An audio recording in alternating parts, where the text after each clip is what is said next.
Oh, that was good. What's up, everyone? Welcome to the stream. Let me get the background music playing and the banner going. What is happening? This is supposed to be a professional thing, and I don't even have everything going. All right, here we go. Welcome to the stream. It is Monday night. I hope everybody had a great weekend. We got a bunch of topics to talk about tonight. There's so much stuff that happened after last stream. Over the weekend, I was like, oh my goodness. But we've got some guests tonight, as usual. Or actually, our normal panelists are here. We have Rupert, Pagmeister, Pagey. Are you there? Are you AFK? He does this to me all the time. He's probably sitting there just waiting. No. I literally just you were waiting to give like an awkward pause. That's what you were doing. I quickly ran my dog out to the toilet and I got back and you were whining. Yeah, I don't believe it. Anyway, we have 3Dub as well. Welcome, 3Dub. I was about to say it's the usual. How long was I on screen before I?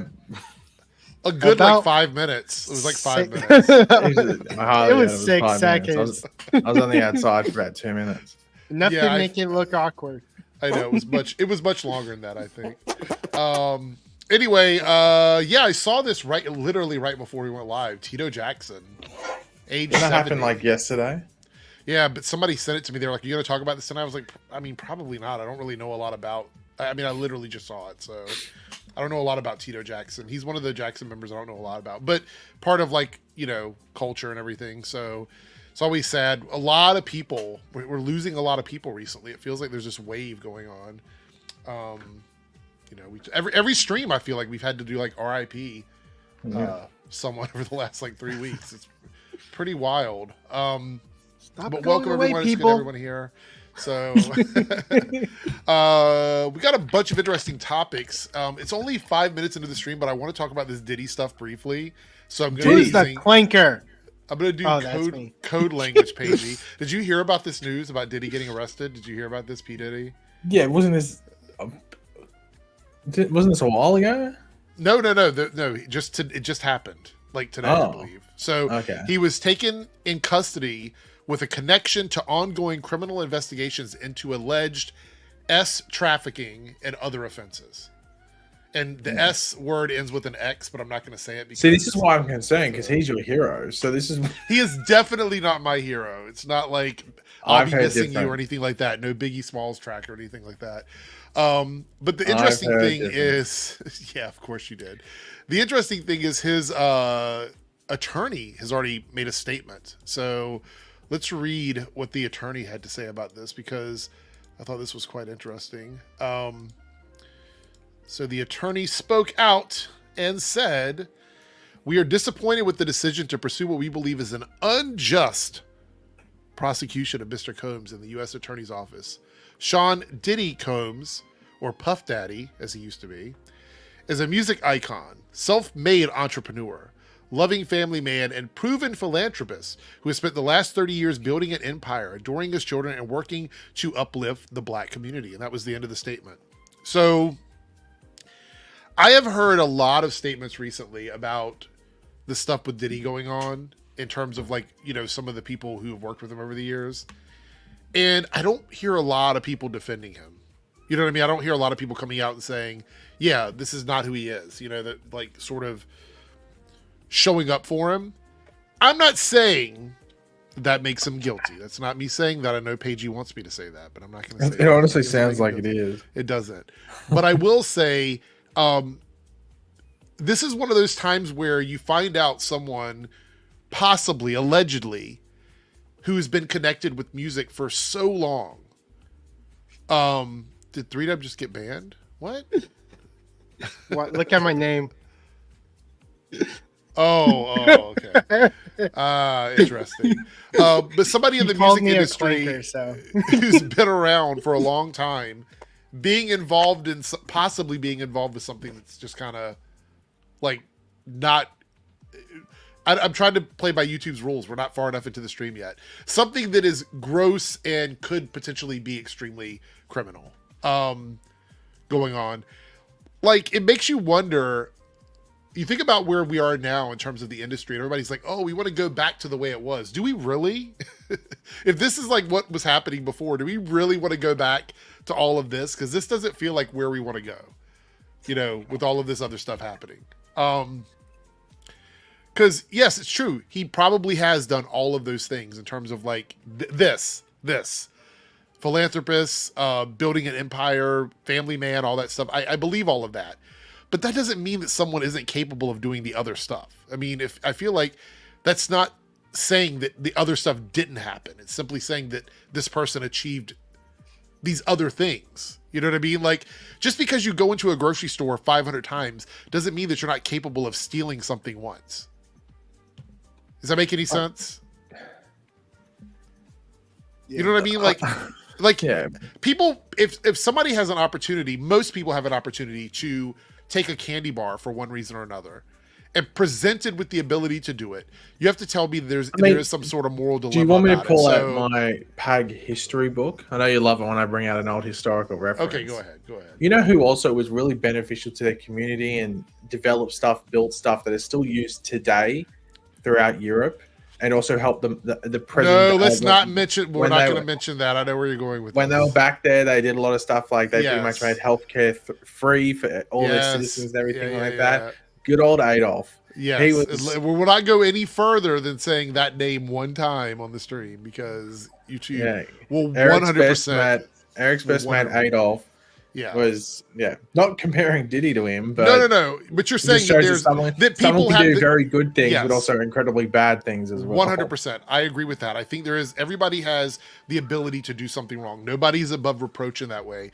So if you're going to defend Diddy on the accusations or the allegations made against him, then you need to address those allegations head on and not make statements about the accolades of this person's life, because I don't think that's a fair comparison. I think you need to address exactly, like, for example, when somebody does something awful, you'll see the news go, well, this was a loving family person or whatever. They still went out and did some shit. Like, it's like it doesn't he was mean a anything. Husband, a loving father, a loving son, and he murdered 94 people. That's it. That's what I'm saying. Like everybody is capable of doing these things. Well, I don't say everybody's capable of it. I think there's a potential for allegations for anybody to be capable of doing something. Well, I don't think everybody's capable, but anyone is capable. Yes, that's what I was saying. I'm not saying that everybody has it in them. I'm saying there is always a possibility that someone did something. I hope that clears that up. Anyway, I saw that news right before we started, and I'm like, it's not really one of our normal topics, but I wanted to touch on it because I know that Pagey's a huge Diddy fan. He's got all of his albums. Why are you trying to flip this on me? We already established that you are the Diddy fan here, like legitimate Diddy fan. No, I think it's 100%. Now you're trying to flip it onto me. It's 100% you. All right, so we are going to take a look now. We're going to do a trailer early. It's probably going to get removed because it is a Disney trailer. We're going to do a trailer early because it's a very short one, and the show premieres in just a couple of days, but I just want to kind of take one more look at it. And before we do this, let me pause the music. Pagey, how excited are you now for Agatha All Along? Is this a show you're like Are we talking about a scale of 1 to 10? Yeah, let's give it a number. Scale 1 to 10. How excited are you for Agatha All Along? I mean, to be completely honest, probably like a 2. Like, I just don't really care. Like, I'll probably get around. I don't think I'll watch it weekly unless I honestly have nothing to fucking watch. I'm like, right. God. Well, what is your... Okay, so let me ask you this before we get into the clip. Why is it you're not interested? Is it the characters that you're not interested in? Is it the story? Like, what is it? Pretty much. The Agatha character wasn't this, like, massive care factor for WandaVision. So, yeah, and then the stuff I've seen doesn't make me go, oh, I'm going to watch it for that character. Like, I just... There's like does this 30-second clip have the potential to change your mind? I highly doubt it, but there's a low care factor. It's not a 0 care factor. It's like I don't care about it at all. So you said 2. So basically you'll get around to it when you get around to it is what you're saying. Oh, I might watch it weekly if I have nothing else to watch. But at the moment, there's like all the sport is on. So that's pretty much what I'm watching in my free time. 3-dub, 1 to 10, where are you at for Agatha All Along? A 2 as well. So y'all are in the same camp. But I have a different reason for why. Well, what is your reason? Tell me what your reason I just hate villains. Oh, okay. That makes sense. I guess that's fair. As leads, I'm kind of tired of the anti-hero anti-woke. Anti-hero yeah. Well, to be fair, 3-dub did go on a very geeks and gamers style rant before we started. Okay. So maybe you're not off the mark there. Changing a villain's backstory to make them an anti-hero like Craven basically. And So you're not excited for Snyder. Craven either? No. Oh my god. 3-dub. You know the chat is going to be coming for you on this one. You know they're going to be coming for you. Venom And is the only one that know- makes sense. How we dare also you, have Three some. Dubs? Oh, so Darren's rolling up too. So you know there's going to be some sort of like drama around this. Anyway, good to see you, Darren. Glad to have you stop in. Thank We you. got a bunch of interesting topics today. We'll see where this goes and what we have to chop off at the end. But the I main think ones Agatha are. does have yeah. a showrunner. No, Oh, I don't. Hammer Walker's basically said Oh, is something it? like that. Yeah. I think it's, but I don't think it's a TV. I think it's a film person. I don't think it's a TV person. Because Oh, if I so remember correctly, it's- I think the difference was the showrunners were going to be TV writers and TV producers. But Yeah. So that's another thing that draws me out of, because once they get a TV showrunner, I might be more invested instead of watching a movie that's supposed to be a movie. I think Agatha's the last one from that batch that were like under the under like the No. movie people. So I think Isn't Ironheart? Ironheart too. Yeah. Yeah, You're just right. because that's been delayed for like 47 million Yeah. years. we actually have a little bit of news on Ironheart we're going to look at too. I think we got some runtime and episode writers and stuff like that. Yeah, It messes me tease up it. because Daredevil comes out first, so I think Yeah. that's the last. I think one. they're going to tease the Ironheart release date of 2028. They're just going to slowly just slot in. It's somewhere around 2028. We'll eventually show Oh us my goodness. All right. So Darren, I guess I should ask you since you jumped in, what is your interest level in this show? Like if you had to scale it from 1 to 10, where would you say you're at on that? Oh, maybe a 7, maybe. I'm excited to have a new MCU show. Like it's been since last October since we had like a weekly MCU show come out. Mhm. Yeah. So I'm excited just to have a new show to talk about. I'm optimistic. Like I think like I've mentioned this on here in prior look, but I think it looks different. It looks unique, and that's what people were asking for how long.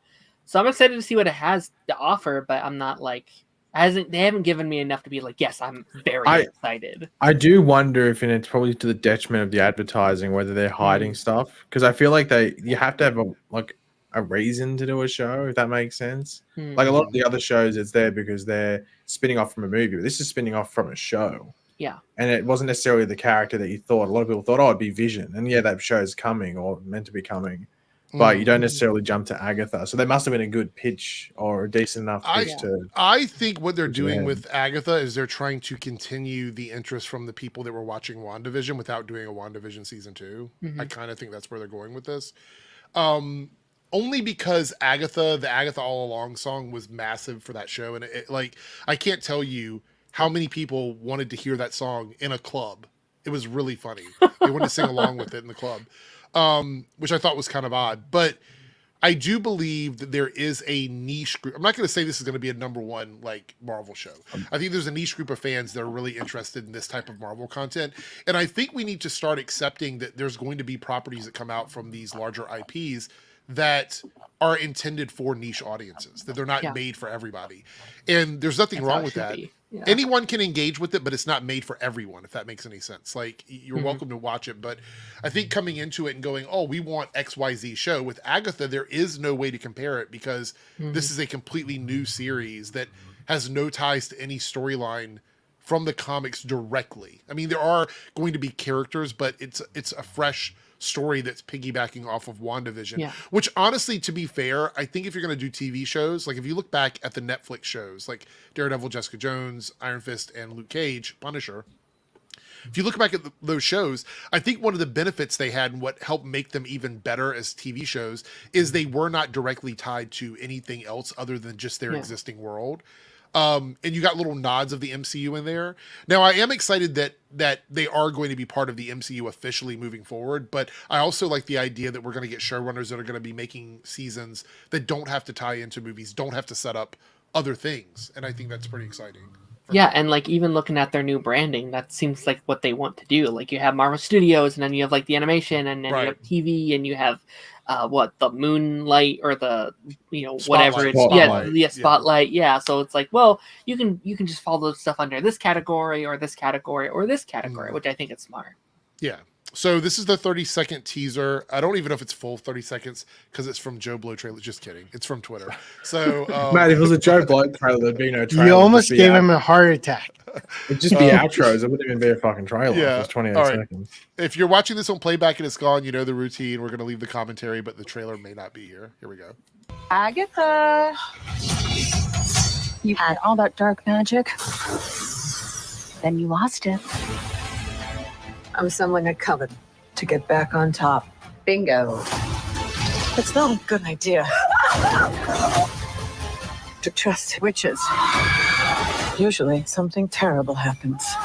Sweetheart, you okay? So I want to say, so far, what it's the vibe it's giving me is like, what is it? Scary Buffy the movie? Vampire Slayer, or no, not scary movie. Like, I think it's going for like a Charmed Buffy type vibe where it's tapping into that audience, because you think about it, there's no show that fills that void right now. And I think that's what they're going for, is they're trying to fill that void of like, there's no supernatural TV. And I think a lot of people are going to tune in for that reason, or at least give it a shot. It definitely gives off the like a scary show that's not really scary, right? It's very supernatural. It's very, like Goosebumps. Even that's like the first thing I thought when I saw it. That was just like, it feels like Goosebumps, but like a bit of a higher budget Goosebumps.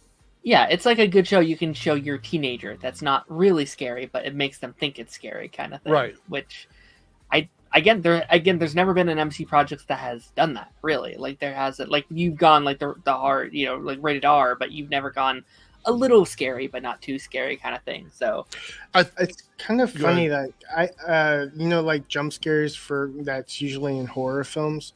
It kind of like gave off that, but warning you before it happens, so it doesn't actually scare you. Wouldn't it be funny if a jump scare is about to happen and a trigger warning comes up and it says "caution, jump scare incoming," and then the jump scare pops out.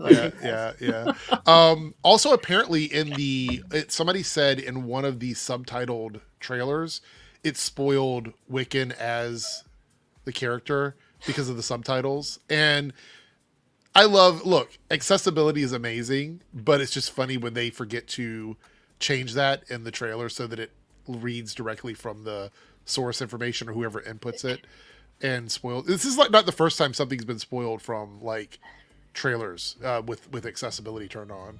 I really don't know why they're hiding it, because I feel like people that are in the fandom, we've known who it is for a while now, and the casual audience isn't going to know who Wiccan is anyway. Like they're not gonna like, who's that? I don't know. Like, are they worried that they're gonna know right away that it's like that it's Wanda's kid or something? Is that what they're worried about? I guess. I mean, that's just marketing. Like, if you know who it is, that you'd think that'd bring people in, be like, oh, I know that character from the comics, I'm gonna check this out. I'll be honest, the one aspect that I'm like drawn to in the show is whether or not Wanda is actually in it. I think she is. I think the finale's a pretty sure bet that we'll see Wanda. If she doesn't appear, I think she's in a post-credit scene, or like a tease to her returning in a post-credit scene. Yeah. I think if they're going to really bother bringing back Elizabeth Olsen, I don't think they just shove her in a post-credit scene. They probably would try and get the money's worth. Sure. It's kind of funny, isn't she?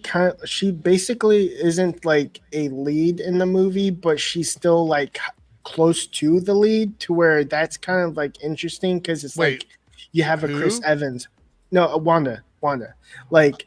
I would say Wanda. If we're talking about Multiverse of Madness, she was like the co-lead. Yeah. That's why I'm trying to say, like, it's the first like co-lead, not just a side character being in a TV show on Disney Plus. Mm-hmm. Well, because I would say you could argue that she was a big character prior to WandaVision. I mean, she was a pretty massive part of the Avengers. Like Winter Soldier, I would say Bucky Barnes and Sam Wilson were basically side characters until they weren't. Yeah, no, I agree with that. I think that WandaVision kind of catapulted that character into like the public eye in a way that we hadn't seen before. However, Elizabeth did an interview and said that she felt like Multiverse of Madness was sort of a retread of what already happened in WandaVision for her character. Because she starts out like controlling the whole town, and then eventually realizes that was the wrong thing to do and becomes a Scarlet Witch. And then they show as a teaser, a stinger, that she was reading through the Darkhold. And then by the time we get to Multiverse of Madness, we go back through this thing where she's being evil and then realizes that she shouldn't be evil. And but to be fair, that's kind of the character from the comics. That's what she does. It's like she bounces around a lot. Instead with of trapping people, she killed people this time. So yeah, but no, in the comics though, it was one of those things where she was known for flip flopping. Sometimes she was an Avenger, sometimes she wasn't, and that's kind of who she was. Look, I want to say thank you to Michael for giving a shout out. Yes, if you could drop a like or leave comments or engage somehow in the chat, even if you want to just do like a waving emoji or something, that would be awesome. And subscribe. Or if you really want to help, report and dislike the stream. That's, I think, arguably the best way to get your support across. Before we get into the next topic, we got a couple super chats here. Hero Culture with a $5 super chat. Quick question: is the title Penguin a reference to him being gender bent in the Cape Crusader show? No, it's actually about the live action show and some information that came out that I don't know if it was available before, but it's making the rounds over the last 24 hours.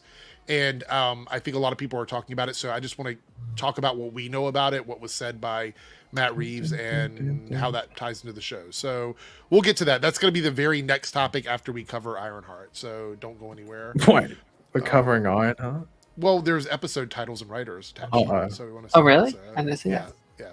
CBH Clark with $2 super chat with a puckering thing.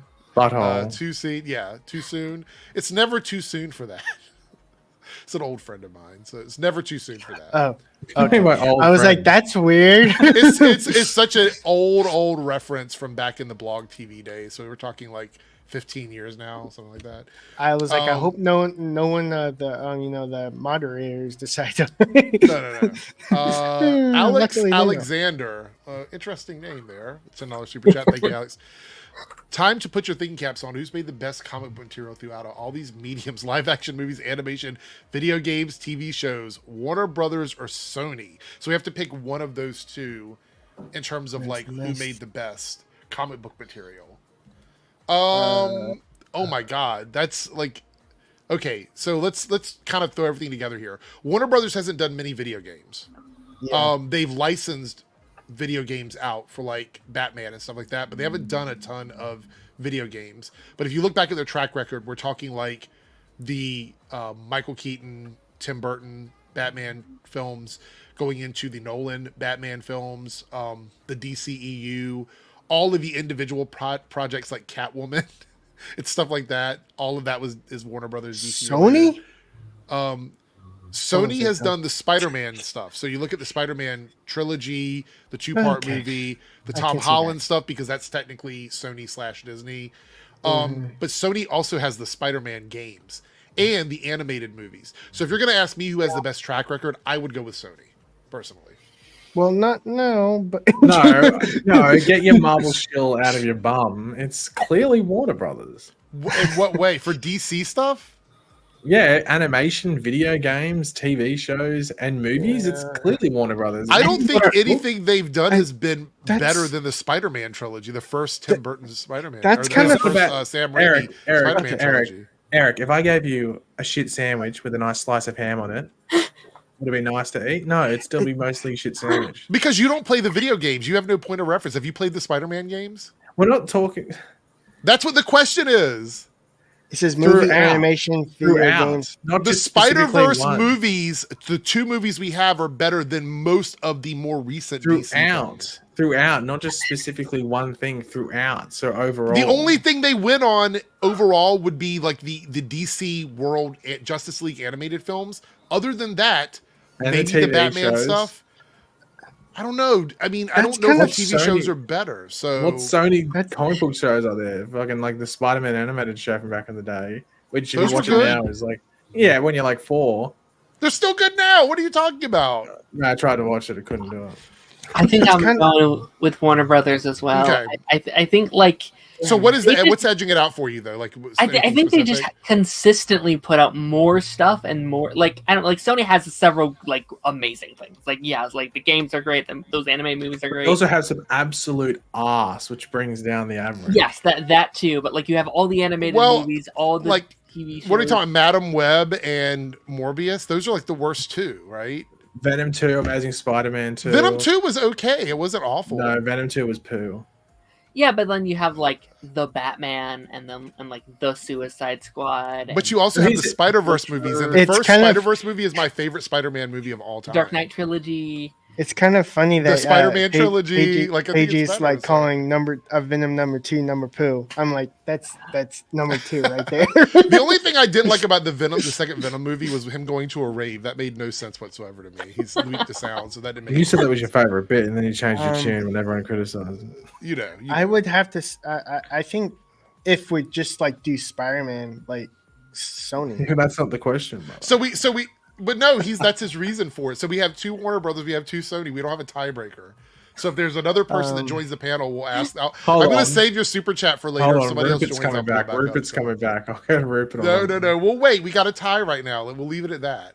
Hello, We this have is a another. little bit- We have another super chat here from Defunct. $20 super chat. Thank you so much. Feeling thankful for Eric and his entire team community right now. Here's a monetary expression of my thanks. I thank you so much, Defunct. And I hope you're feeling better. I know last time we streamed, you were dealing with some stuff. I'm not going to like try and make you tell us what was going on, but I hope you're feeling better We with could do a whatever's poll happening. inside the chat.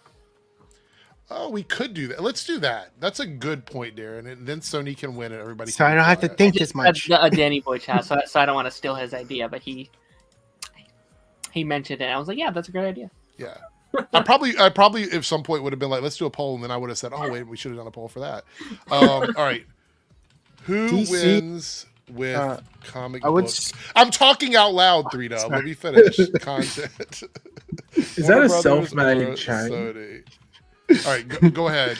Mine? I would No, say no. like DC had through the years had a hit or a miss throughout the entire years. It hasn't been a solid like hit. You know, like it hasn't been that. It has been a hit or miss. But I also would Throughout- argue Sony's the same way. Like you Yeah, have Sony's like, the the exact Amazing- same. Pretty much every. I would say no the MC production company really has or film studio Oh, yeah. really has a. Hills and Valleys. Yeah. It's always A24 went decent for a while, and then they sort of shut the bed. I actually think Marvel has a perfect track. Marvel, record, but that's yeah, okay. Marvel Of in course you general would. has a favorite perfect is Iron track Fist. record and box office success. Oh yeah.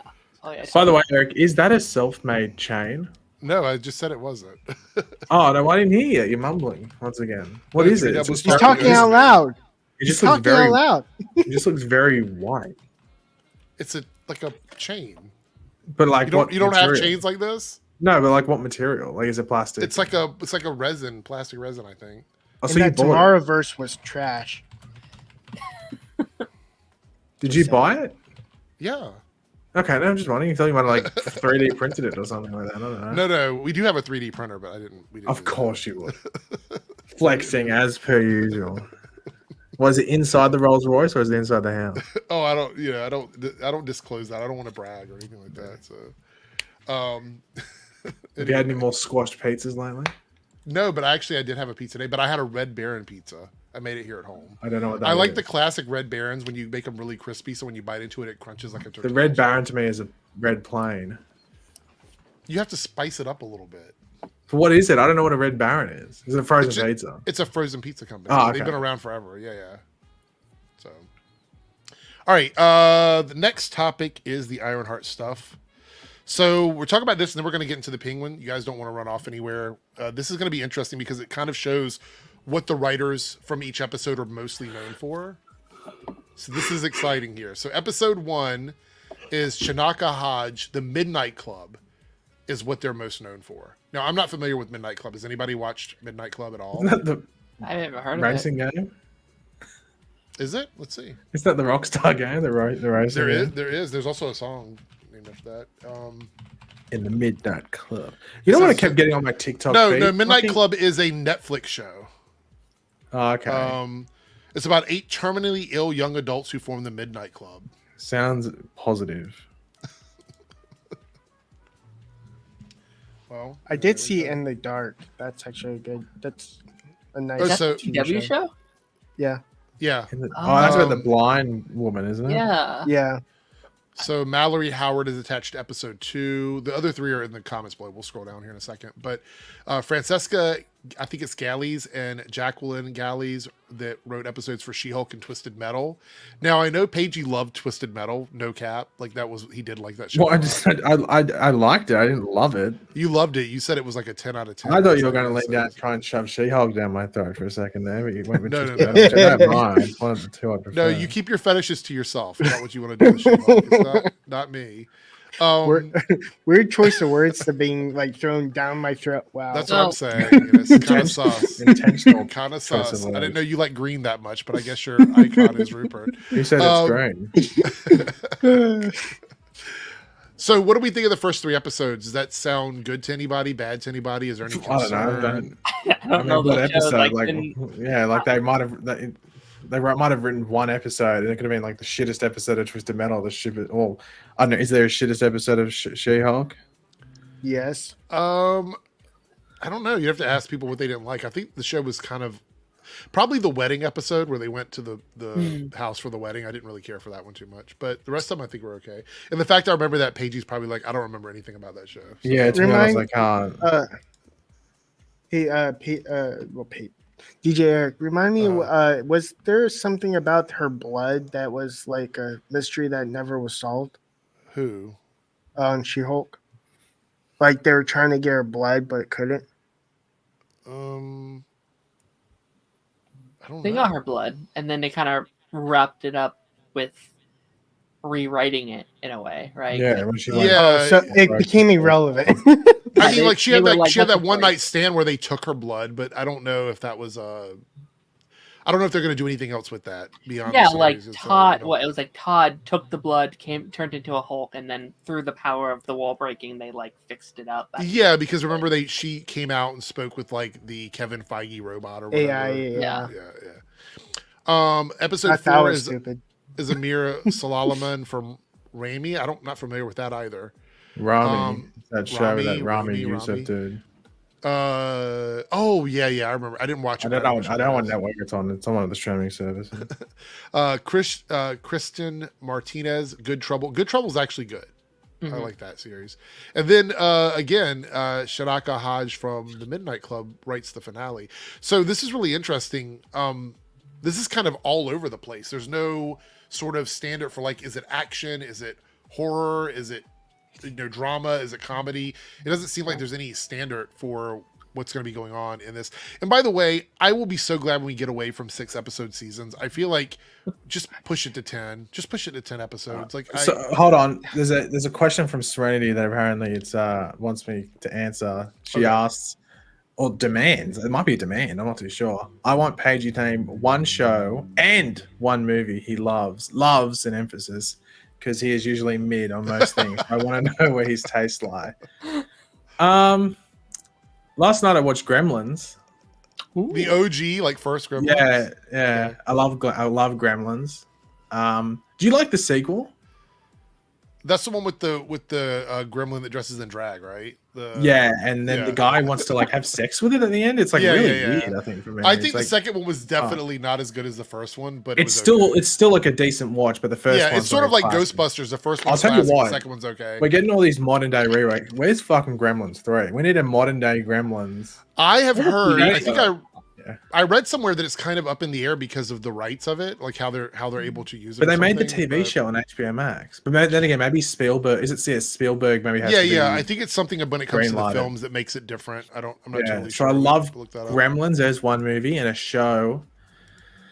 Gotham Knight. No. We're gonna be waiting all day for this because Paige. a show that I love. Look at the time, Gotham. Nope.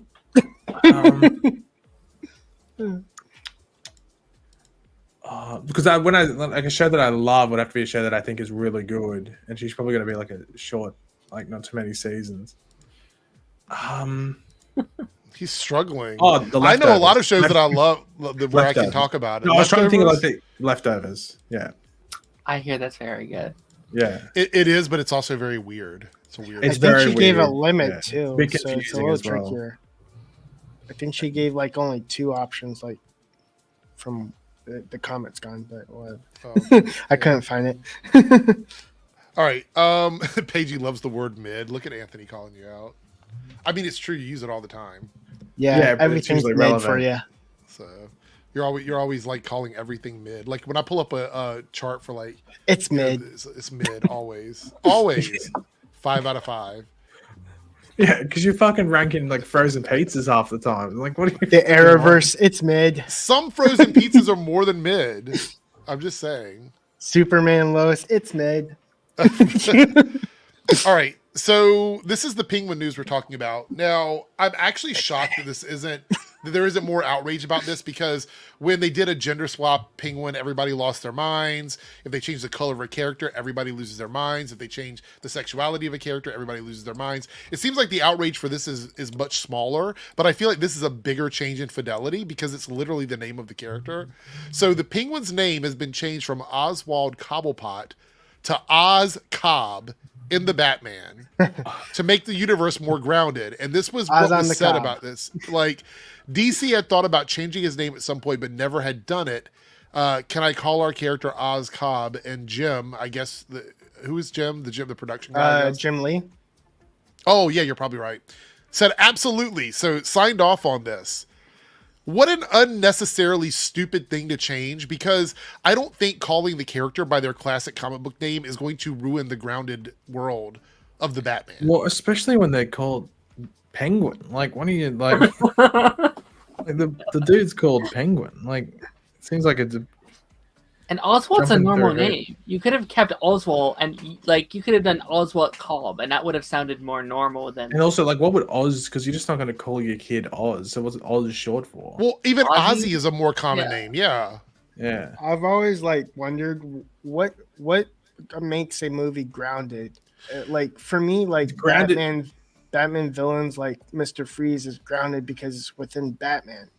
Grounded is an overused term because people try to use grounded just Right. to say, oh, it's realistic. But grounded usually means that it just feels real, that it's a real person. So a name shouldn't really come into it.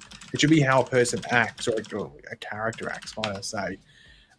So if he, like, if you wanted to make a grounded universe, you probably don't have him like swinging down, or floating down like Mary Poppins in an umbrella. You probably don't have him doing that. If you want to have like grounded, where just someone feels real. Well- What is it like? How's Cobblepot? Like, there's weirder names in real life in England that are not Cobblepot. I just looked up the official that. definition of grounded from a filmmaking perspective, and the two words it uses is plausible and believable. So basically, a world How someone where would act. Like, Right. It's pretty much how someone would act. So a name. But like really Paige shouldn't- said, a name doesn't mean anything, because I could change my name to Foxy Lady or something like that. That doesn't you mean have. that it's not real. You know what I mean? Like, what would be real is if I could turn into a fox who happens to be a lady.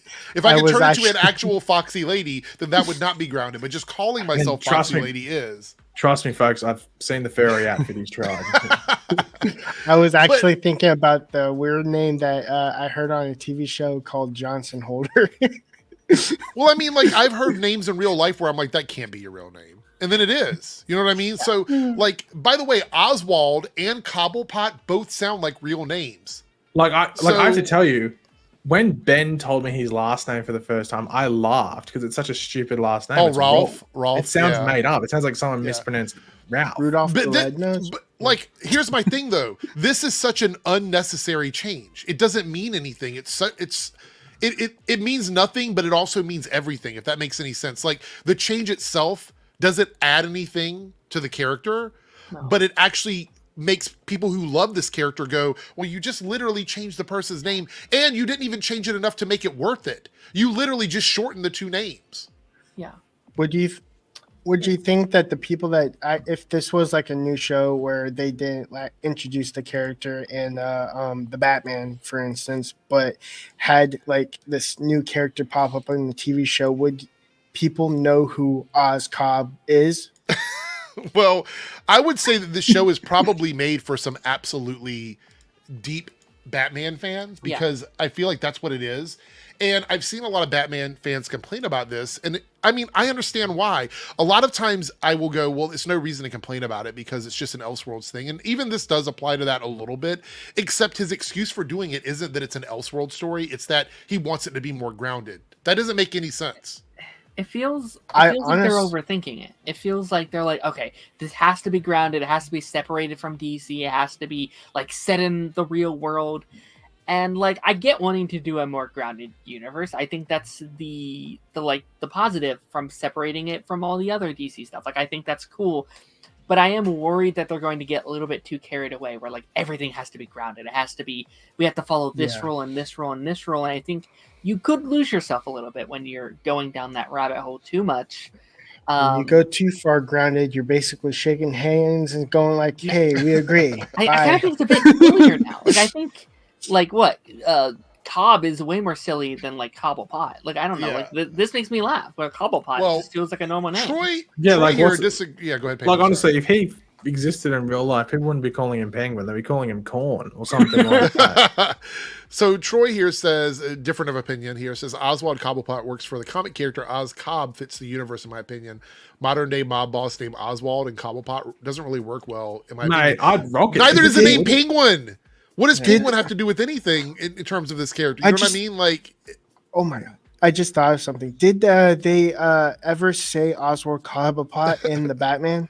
I don't No, they I don't don't say think they that. said his name. They That'll just be called him Penguin. continuity error if they did But that. well, but it's not even really that for me. Yes, you're right. It is a continuity error if they did. But the issue for me is that the name the Penguin doesn't invoke fear. Like it isn't a mob boss name like Scarface or Bruiser or some name that like makes you think of like a mob boss. It's like Oz Cobb sounds like the dumbest fucking name I've ever heard. You know, And I'm really the disappointed. in Eric. Penguin is not a scary name. You're always You disappointed miss- in something, so you're gonna have to be more specific. Can you wake up one morning and look in the mirror and all seriousness go like, you want to be a kick-ass name? Taser face. You really did miss the opportunity to reference Goldface there, Eric. You really did miss the opportunity. I'll be honest, Goldface actually sounds like a more believable mob boss name that invokes fear than the Penguin. And it's also a bit of a flex as well, like it it's is. a subtle flex. Black Mask is also a like fear. Yeah, but that's borderline racism. So like That that is. I don't know, like you might get bashed if you do that. And I also just think like Batman is inherently silly. Like if you think about Yeah. Batman for a second, it's a character called Batman, right? It's Right. silly. Like you wouldn't walk outside in the real world and Batman be a real thing. So I do mean, think- to be fair, Darren, by that standard, also running around in a suit dressed up like a bat Yeah, is really yeah. is not reality. you have to like separate your disbelief with Batman a little bit, and that's fine. That's why we love it. We love to escape it a little bit.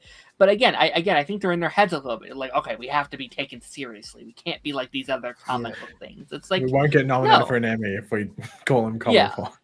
yeah, it's just I think embrace it's, your. I think comic it's book. all like groundedness is stupid with comic book characters. I think like if you try to make Superman grounded, I'm walking out of the theater. Can you imagine if they were like, we're going to make Star Wars over again, like we're going to reboot it, but there's no lightsabers, there's no force, there's no faster than light travel, like literally taking everything away from it that made people love it in the first place. And I'm not talking about adding new characters in. I mean, taking the core Andor. identity of it and just like literally I think- like saying, I want to make a grounded Star Wars. Like, what the fuck is that? But I think when you use the term grounded when it comes to the comic book stuff, I think it's more that you just got to keep it grounded to what the thing is. You don't try and push it too Sure. far. So I think like mainly if you keep it like grounded emotionally, like not try and make the characters feel like they exist outside that world. And sometimes you see Right. that in some of the properties, like they just don't feel like they're real characters that function in that world Sure. because they might be ripped from a certain take on the comic, but then placed in the real. And that sometimes happens in Marvel and stuff like that because they try to exist in the real world. Sorry, I have to pull this comment up here from Christian. He's literally a furry fighting a clown, the rival between Batman and Joker. I mean, that's the suspension of disbelief, but that's also why the Wasn't it more Joker... like a gimp? Who? Isn't Batman more of like a gimp? Well, that's the joke that they made in what you call it, The Boys with their Batman basically. So, anyway, this is the quote or the full on discussion here. It goes, they never got around to changing his name in the comics. Like they did with the Riddler, going from Edward Nigma to Edward Nashton, Did from they an do that? unreal name to a real name. By doing that, they grounded the character. An unreal name. These are characters that name themselves after things like riddles and jokes. Are you kidding me? Why Edward Nashton is so boring? The reason why comic book characters are memorable is because they have the alliteration type names, like Yeah. Peter Parker, right? Those names, they go together. Clark Kent, they're names that roll off the tongue. Same Dick thing with the Grayson. villain names. Right, Yeah. Victor Von Doom. These are names that are like. Could you imagine if it was like Victor Smith? Oh, that's perfectly grounded. Let's go Yeah. with that. You know what I mean? Let's Um, make it a grounded His- man iron. His whole point is that he's like a joke. Like that's the point of the character. It goes here. We had a lot of conversations with DC Comics with Jim Lee. They thought about changing his name at some point, but never done it. Matt asked, "Can I change our character? Can I call our character Oz Cobb?" And Jim said, "Absolutely." So we got a blessing from the king himself. Well, by the way, Jim Lee is not. I mean, I know he's in charge of everything, but he's not the king of everything. Batman. Yeah, I was just gonna say it's not like he's meant to be this like creative. Like at the end of the day, Yeah, he's he's really an known as being artist, an like, artist. yeah. Like he's not the story guy. Go ahead, do this. It's great. Just erase all that history of the character. The small change of the name allowed us to look at the character in a grounded way. I mean, it's literally you still call him the Penguin. I would be more inclined to believe them if they had never called him Penguin in the first place. But the fact that you've used that name for him means that you've already gone outside of that window of believability. Matt's created new canon in his film, and I'm creating new canon in the show. We have characters we're familiar with, but there is a different spin on them. It felt like the Gotham City that Matt created in his film. By the way, I don't mind the Gotham in the Batman. I think it's fine. It does feel like a real city, and I'm quite okay with that. Yeah. But I also really love like the Tim Burton sort of comic book version of Gotham, or the one from the DCEU that feels more like vicious and real, or the one from the TV show that almost feels like a picturesque city of like crime. Yeah. And so I like all of them. I don't mind that, and I think it's fine. Gotham Knights, boo.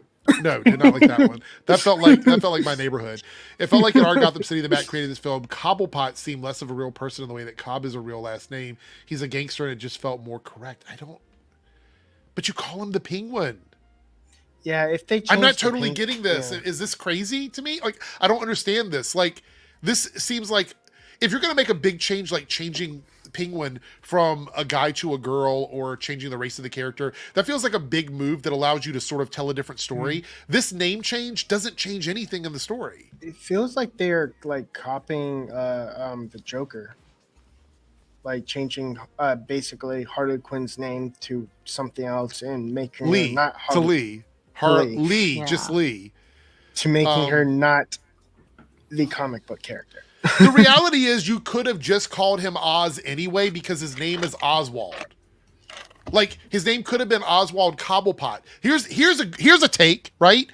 His name is Oswald Cobblepot, and he hates his last name because it always was a name that affected him. Nobody was felt threatened by him or whatever. So he shortens his name to just Oz the Penguin, and you don't even fucking talk about it. And he has like this PTSD about his last name, and that's part of his character flaw. Instead, you've just taken that away from him, shortened his name, and made it seem like he's just been a badass his entire life. It could have been an element of why he became who he is today, because of being picked on because of that last name. There's things you could have done with it to make it work. This just seems so silly to me.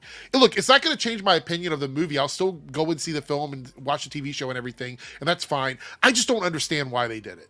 It doesn't make a lot of sense to me. Saying to make it more grounded seems like a really dumb excuse or reason why. And everyone involved with it, what the fuck are you talking about? It's Batman. It's a guy that dresses up like a bat and has gadgets. Yeah, Yeah. things Yeah, that are impossible that Batman uses doesn't it makes him not grounded because It's just The- so weird to me. It's so fucking weird.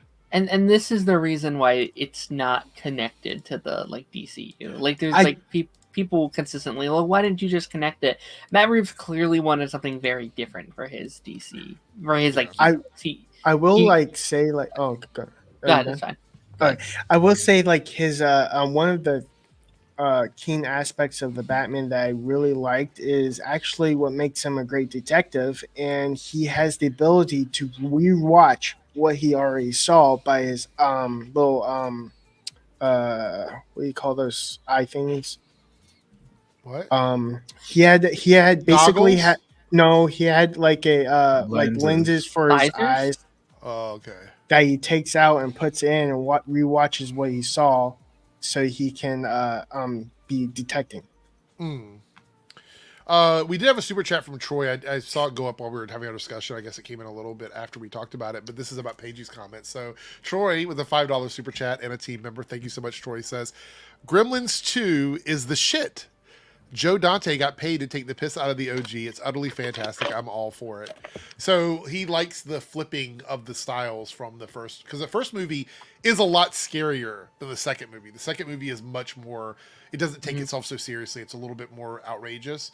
I think it's okay. I still love the first movie more because I'm like an OG Gizmo fan. I love that character story, even though the rules don't make any sense. But don't feed him after midnight. It's always after midnight. Yeah, so like, I mean, what's that even mean?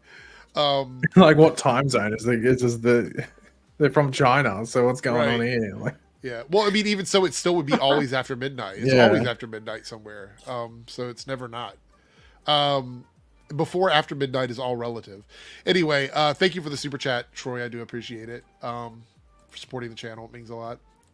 All right, so I saw this as well. I just want to briefly talk about this. Batman will get a star on the Hollywood Walk of Fame next week. Did you guys see this? Yeah, I want. What does that mean? Flash, Superman. I want.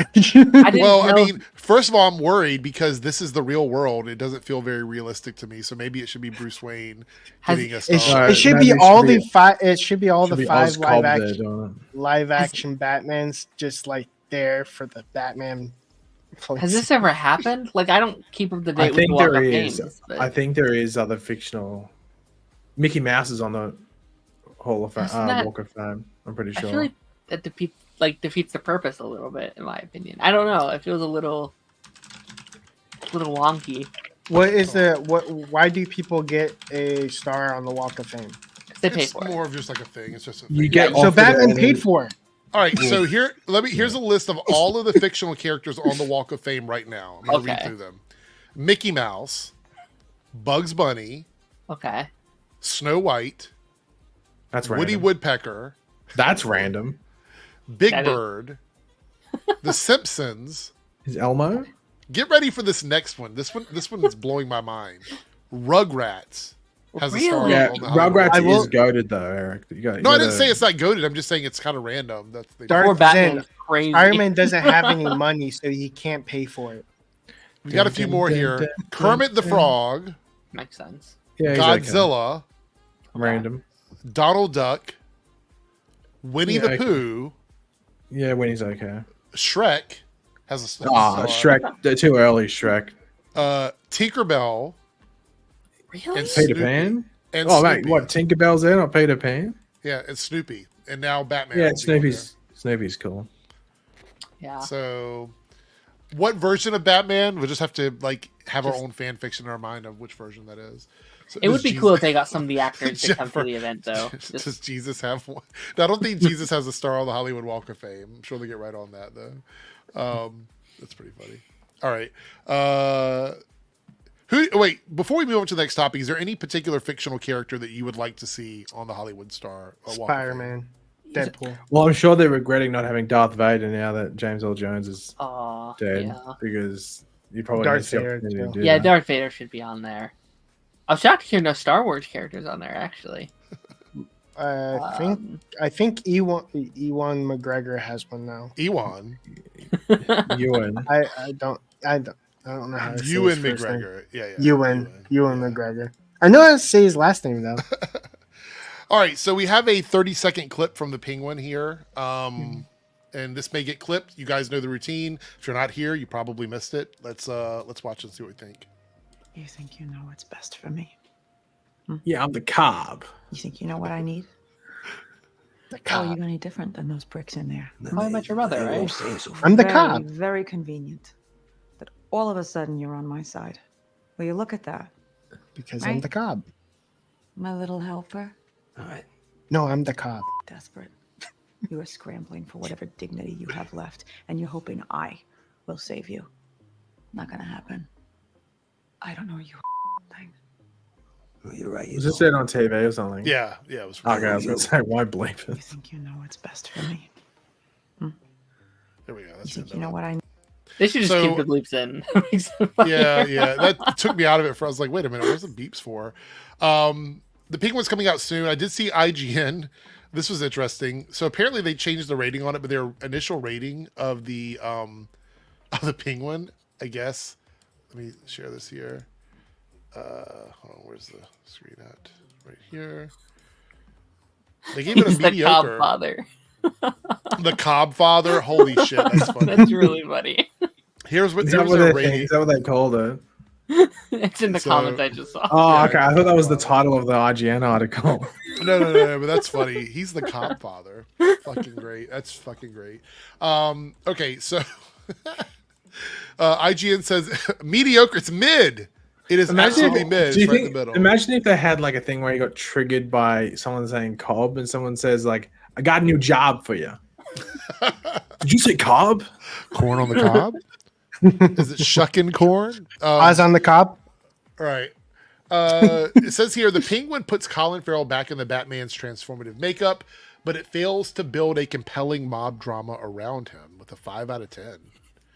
I thought this quote was quite interesting because this is how I felt when I first heard about this. I was like, how are they going to make this interesting? Because I'll be honest, love it or hate it, Gotham did an amazing job with Penguin. I think he had a great character arc in that series. And as With much his as I... mum as well. And apparently this show does the whole mum thing again. Oh, really? Well, that's interesting. I just didn't know how they're going to recapture that with a show that also has a short episode count as well. I also liked how they did the Riddler too. I mean, I think it's focused on him. Gotham was focused on like all these other characters, so they're gonna have much more. Like they could squeeze the Penguin's entire story arc from all seasons of Gotham into this one show because he's the main character. So it probably wouldn't be too hard, especially if you take out some of the filler there. Yeah. I actually think it's a good runtime. It's 8 episodes long. I think it's about 8, 50 yeah. episodes each. Or Oh, that's sorry, right. They moved it to 50 minutes HBO each. as well, so it's actually on HBO proper as well. So, I think 2 or 3 of the episodes are over an hour, or like they're bordering around that hour mark or something. I think one might be like an hour and 10 minutes, which might be the first episode. Yeah. I don't know. Like I think like my expectations for the show aren't high, but it's not necessarily based on quality. It's more just like my excitement level. Just because I know it's going to be one of those like very dramatic, very like, dreary shows. Yeah. It's like So like it's like I just don't know where like the difference in the show comes, if that makes sense to like sort of I spread want to it out. also share that it seems like there's a lot of different takes on it. Like Variety says Colin Farrell's The Penguin is a mesmerizing crime drama that moves beyond Batman. So completely polar opposite takes on this. Is it the mostly same heard guy? Positives. I've just from the friends I've known who have already seen it, they said it's like one of the best like comic book shows they've ever seen. I was like, okay, like I believe it. The funny thing is, I wonder how many of those are like Batman stands, though. If Yeah. I always get a little bit concerned about that when I don't know, but also just like Matt Reeves kind of being in the chair of it all. I believe it. Like he did the Apes movies, he did like the Batman. Like I feel like typically it feels like if we like what they're doing or not, I feel like it's going to be a good project. Like I think it's going to turn out good, even if it's not like the most entertaining.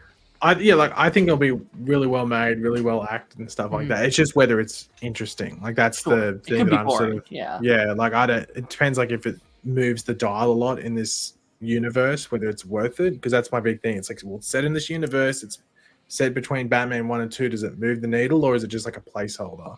I'm actually hoping that it builds into the second film. Like there is something in it that sort of sets I think it's it more up. to develop that like underworld stuff. So like because like they in like the first Batman they sort of veer off that to go into the underworld stuff to a degree. So I wonder if it's just sort of like to build that out, and then in the second one, they don't have to like be in the slums, if you want to put it. In For that me, area. it lost a lot of hype when they said like Batman wasn't in it.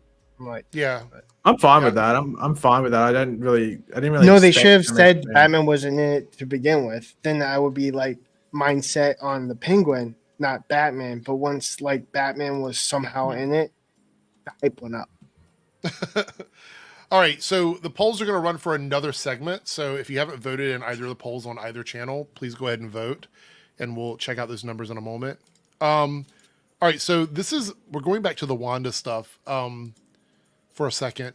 Apparently, this particular clip is Grace Randolph talking about Scarlet Witch, and it's gone viral, semi-viral, I guess. Shocker. Anyway, let's see her voice. Every time I hear her voice, I'm like, oh gosh, here we go.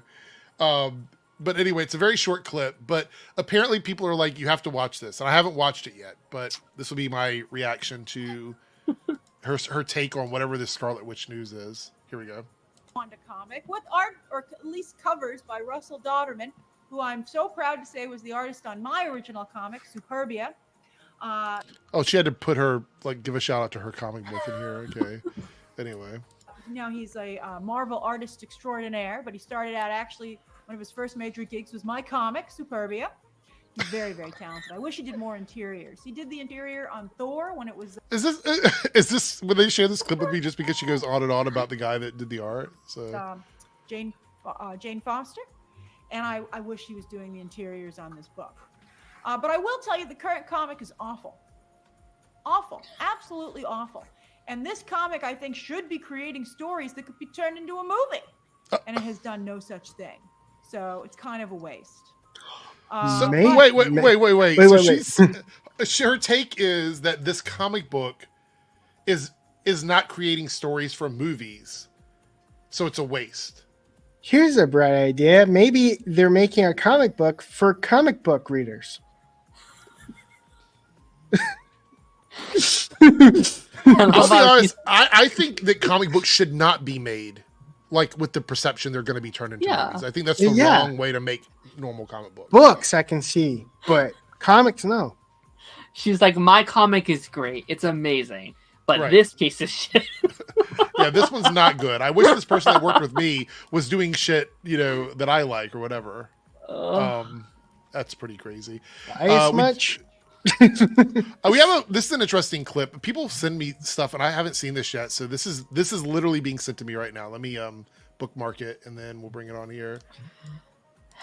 Oh my gosh. You guys send me you want me to react to everything like right away. Make sure it's not penis. It's from a red carpet, so I'm sure it's fine. Wait, hold on. Wait, hold on. No, you're right. Like, I remember, this is no joke. This is a true story. So a friend of mine, when they were streaming, someone sent them a clip that was like a movie premiere, not a red carpet, but like somebody talking about a movie premiere in an interview. And then about 30 seconds into the clip, it just turned into like people bent over doing doggy style stuff with no clothes on and everything. And it was literally like they edited the clip so the person would think that it was something else, and then they played it and it ended up being like adult content. So, but this one is actually from Variety, so I hope that it's real and it's not some maybe the Christopher Reeve thing. Maybe no, this is about Agatha all along. That's why it was sent to me, I guess. Gotcha. So let's see here. So this says the tag, the actual title says, showrunner Jack Schaefer reacts to the series being called the gayest Marvel project to date. It's only 30 seconds. Let's see what she has to say, because I'm sure, look, as we're reacting to this, I can almost assure you that all of the channels that I complain about on the Debugs channel are going to be waiting to react to this clip if she says anything positive about these statements. I'm just preparing everybody for that. But I can't. Just a side note, I can't cop this interviewer. He's got the most annoying voice in the world. I don't know who this is. I don't think I've ever seen him before. Yeah, listen to his voice. You'll recognize his voice. Yeah. Okay. All right. Here we go. Someone who has seen. Right away. Yeah. It only took a second. Okay. Let's go. Someone who has seen multiple episodes calls this the gayest Marvel project to date. Do you agree? I mean, I will take that and I will love that and I will tuck that under my pillow at night. That's what I will say. What I would say is, like, this show is about love and it's about found family. It's about theatricality. It's about nastiness. It's about what kind of nasty? It sounds like it's about a million things. Like, okay, here we go. Good kind, the fabulous kind, the well-styled kind. That's our show. Someone who has okay. I'll tell you what the issue is. You know, you tried to go dirty. You know what the last show was that got branded the gayest? Insert. Wait, what did you say? Say that again. What was the last show that got branded the gayest? Insert. You know. Oh, the Acolyte. Yeah. I thought it was. Oh, well, yeah. But that was actually. I think that might wasn't be a cursed branding. Yeah, but I'm wondering if that was the team behind the show that said that. This is like no, it was an fans are saying interviewer. so. That was like an interviewer that I think said Was the it? same thing. Do you think they're setting? Do you think they're setting them up? They're like, we know that people on the internet are going to complain I think about it's. this, so we're going to. I think it's this just so they question. can create a headline. It's like producer says this is the guys, this, that, or the other. Well, Marvel's done this twice now. And this is something that I think me and Eric have also talked about this. They did this with Thor 4, where like they asked them, we're like, is this movie gay? And they're like, oh yeah, it's super gay, which was a very awkward. Because of Valkyrie, they wanted to like push the whole Valkyrie. They're Valkyrie like, oh, super gay, which I understand that was hard to get out of that question. But they also did the same thing with Eternals. They were like, oh, we're doubling down. There's going to have so much like representation. It's going to be great. It's like one scene. It's just like, well.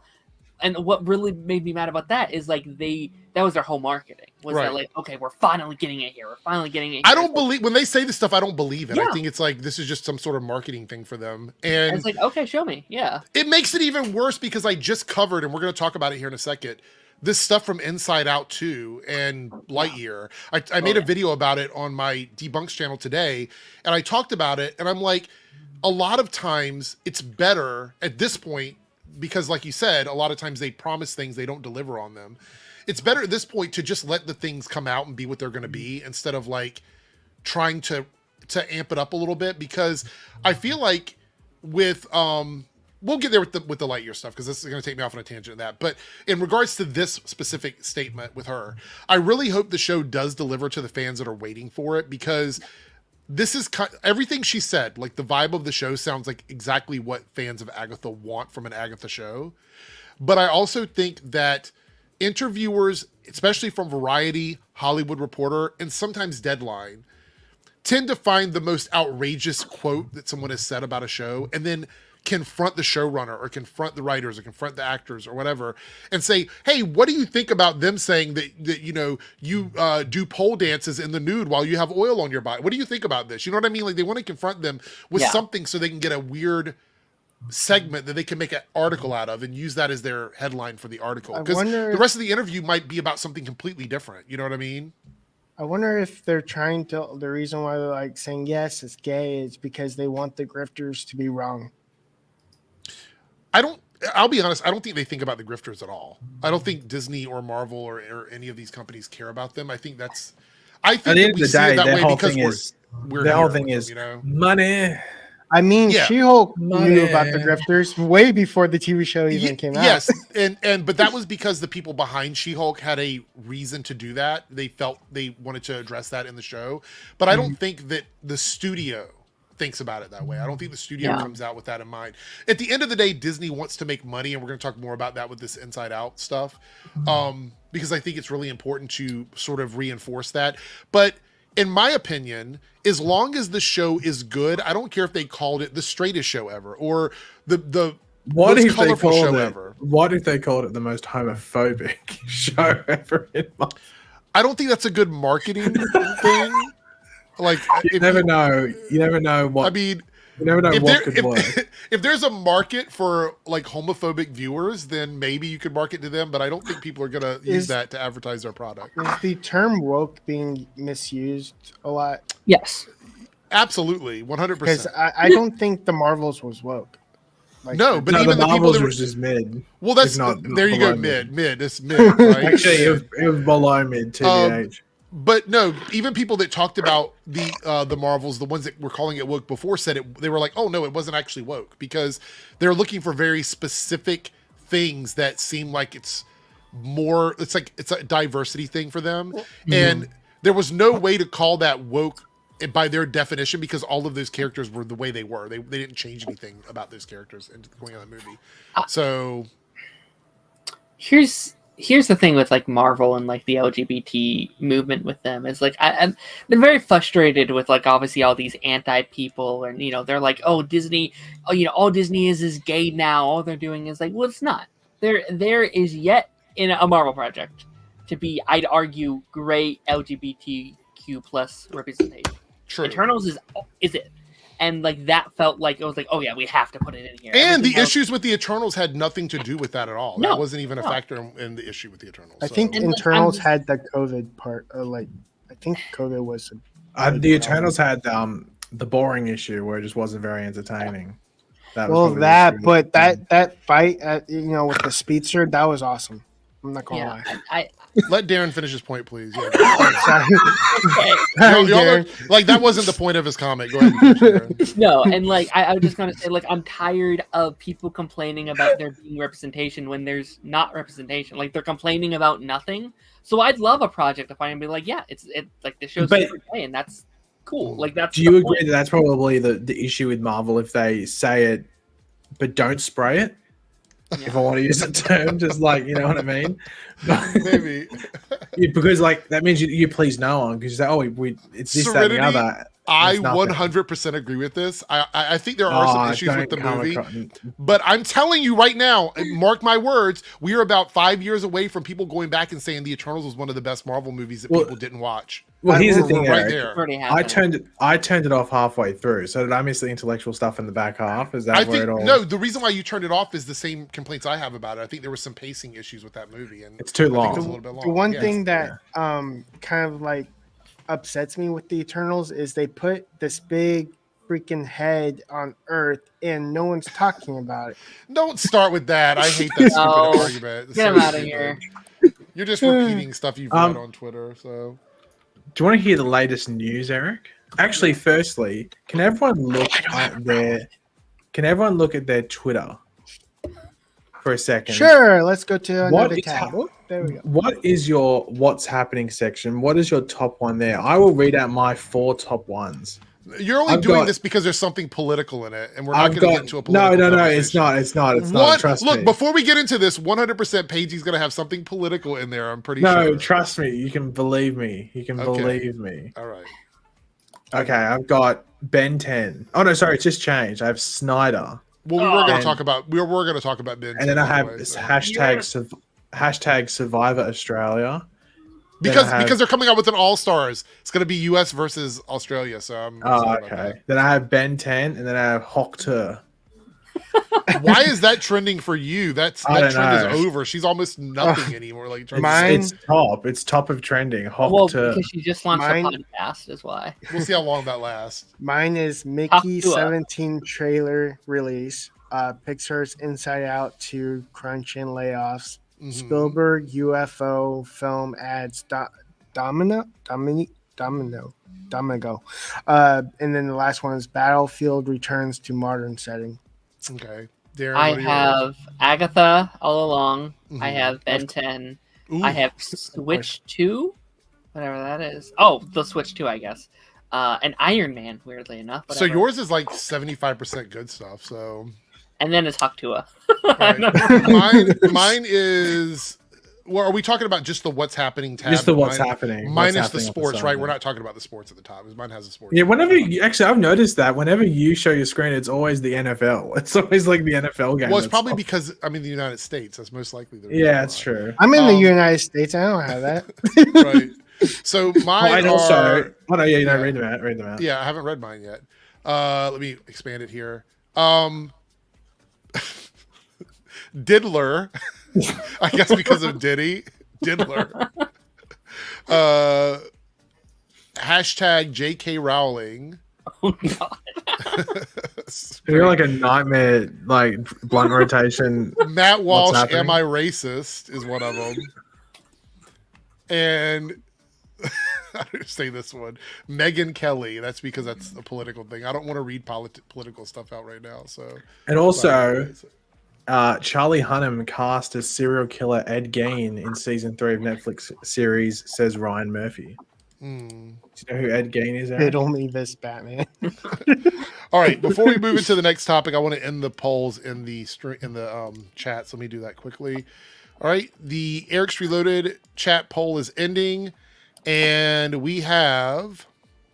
Let's see what the percentage is. Is it not showing up? There it goes.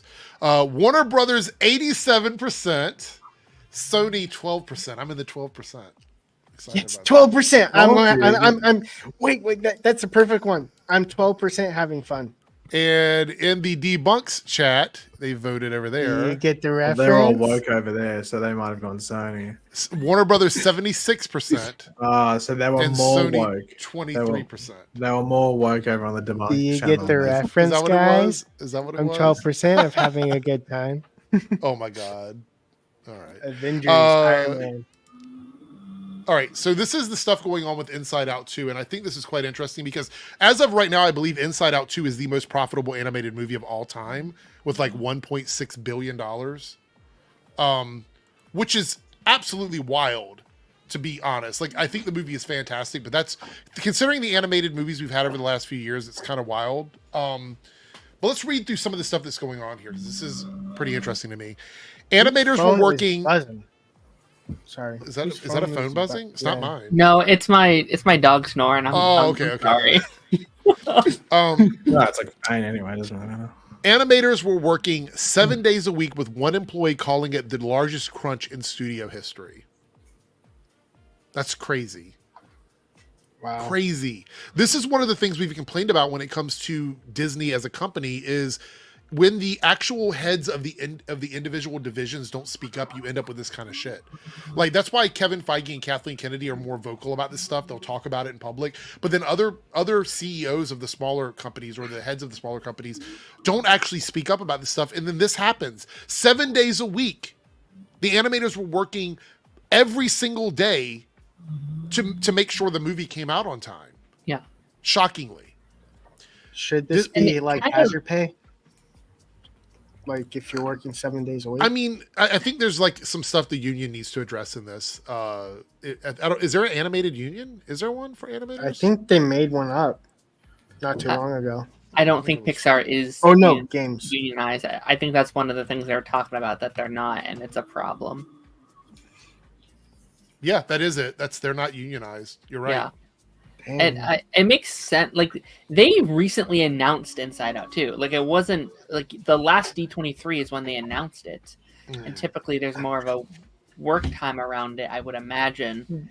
Would you agree that when trying to say, of course there's bad like CGI and animation and stuff that there's always going to be that, but would you say it gets out of hand because you don't realize that how much they put into the work that they had?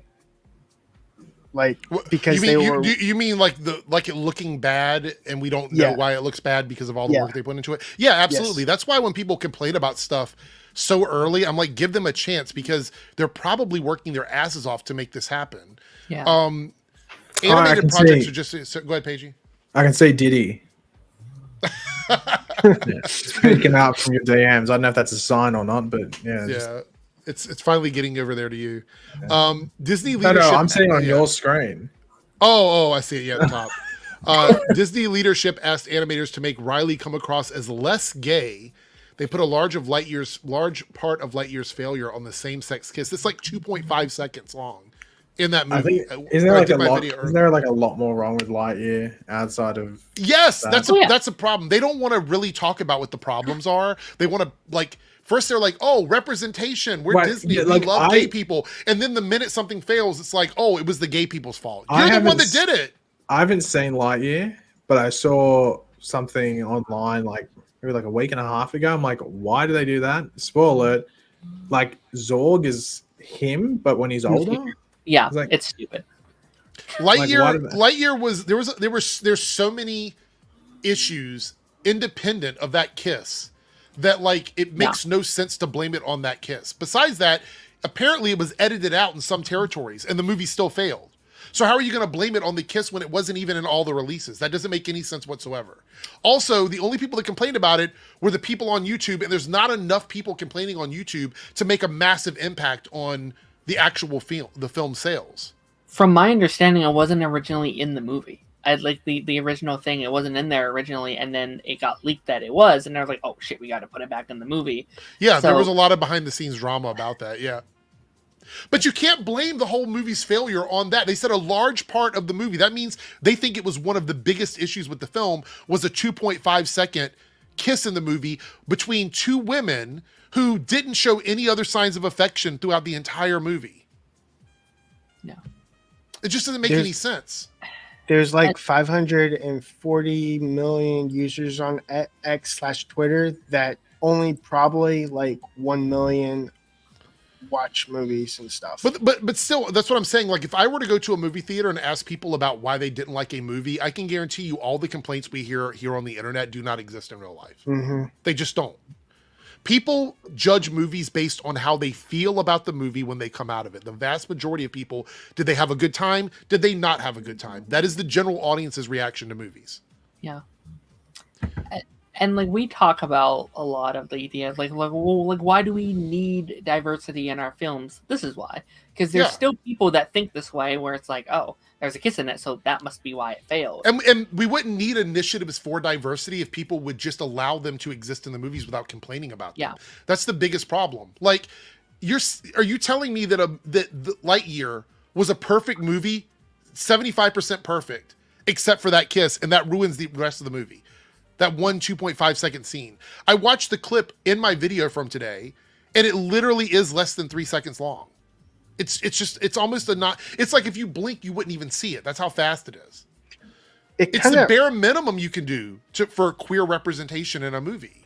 It's what we've been asking for too. Like they don't pay attention to like, oh, guys, look, they're gay. They just like, oh no, they're a couple in the movie, and that's it. Yeah. Like it's like at the time I thought like this is the best like representation Disney's had, because typically Disney's they like treat it like an Easter egg where it's like, oh look, if you look there's a gay couple. Ooh, like that. But this is like, no, there's an actual gay character. That's great. And like it was my favorite. Like that sounds weird to say. It was my favorite part of the movie, just in the terms of like, well, look what they were finally able to do that. Mm-hmm. And I didn't like any of the rest of the movie though. Like I was like, the rest was pretty mid. Right.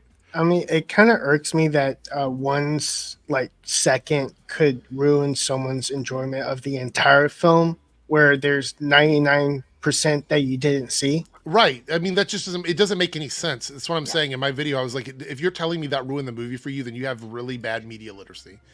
As far as Riley being less gay, I don't remember Riley being overtly gay. She had a boyfriend in that short.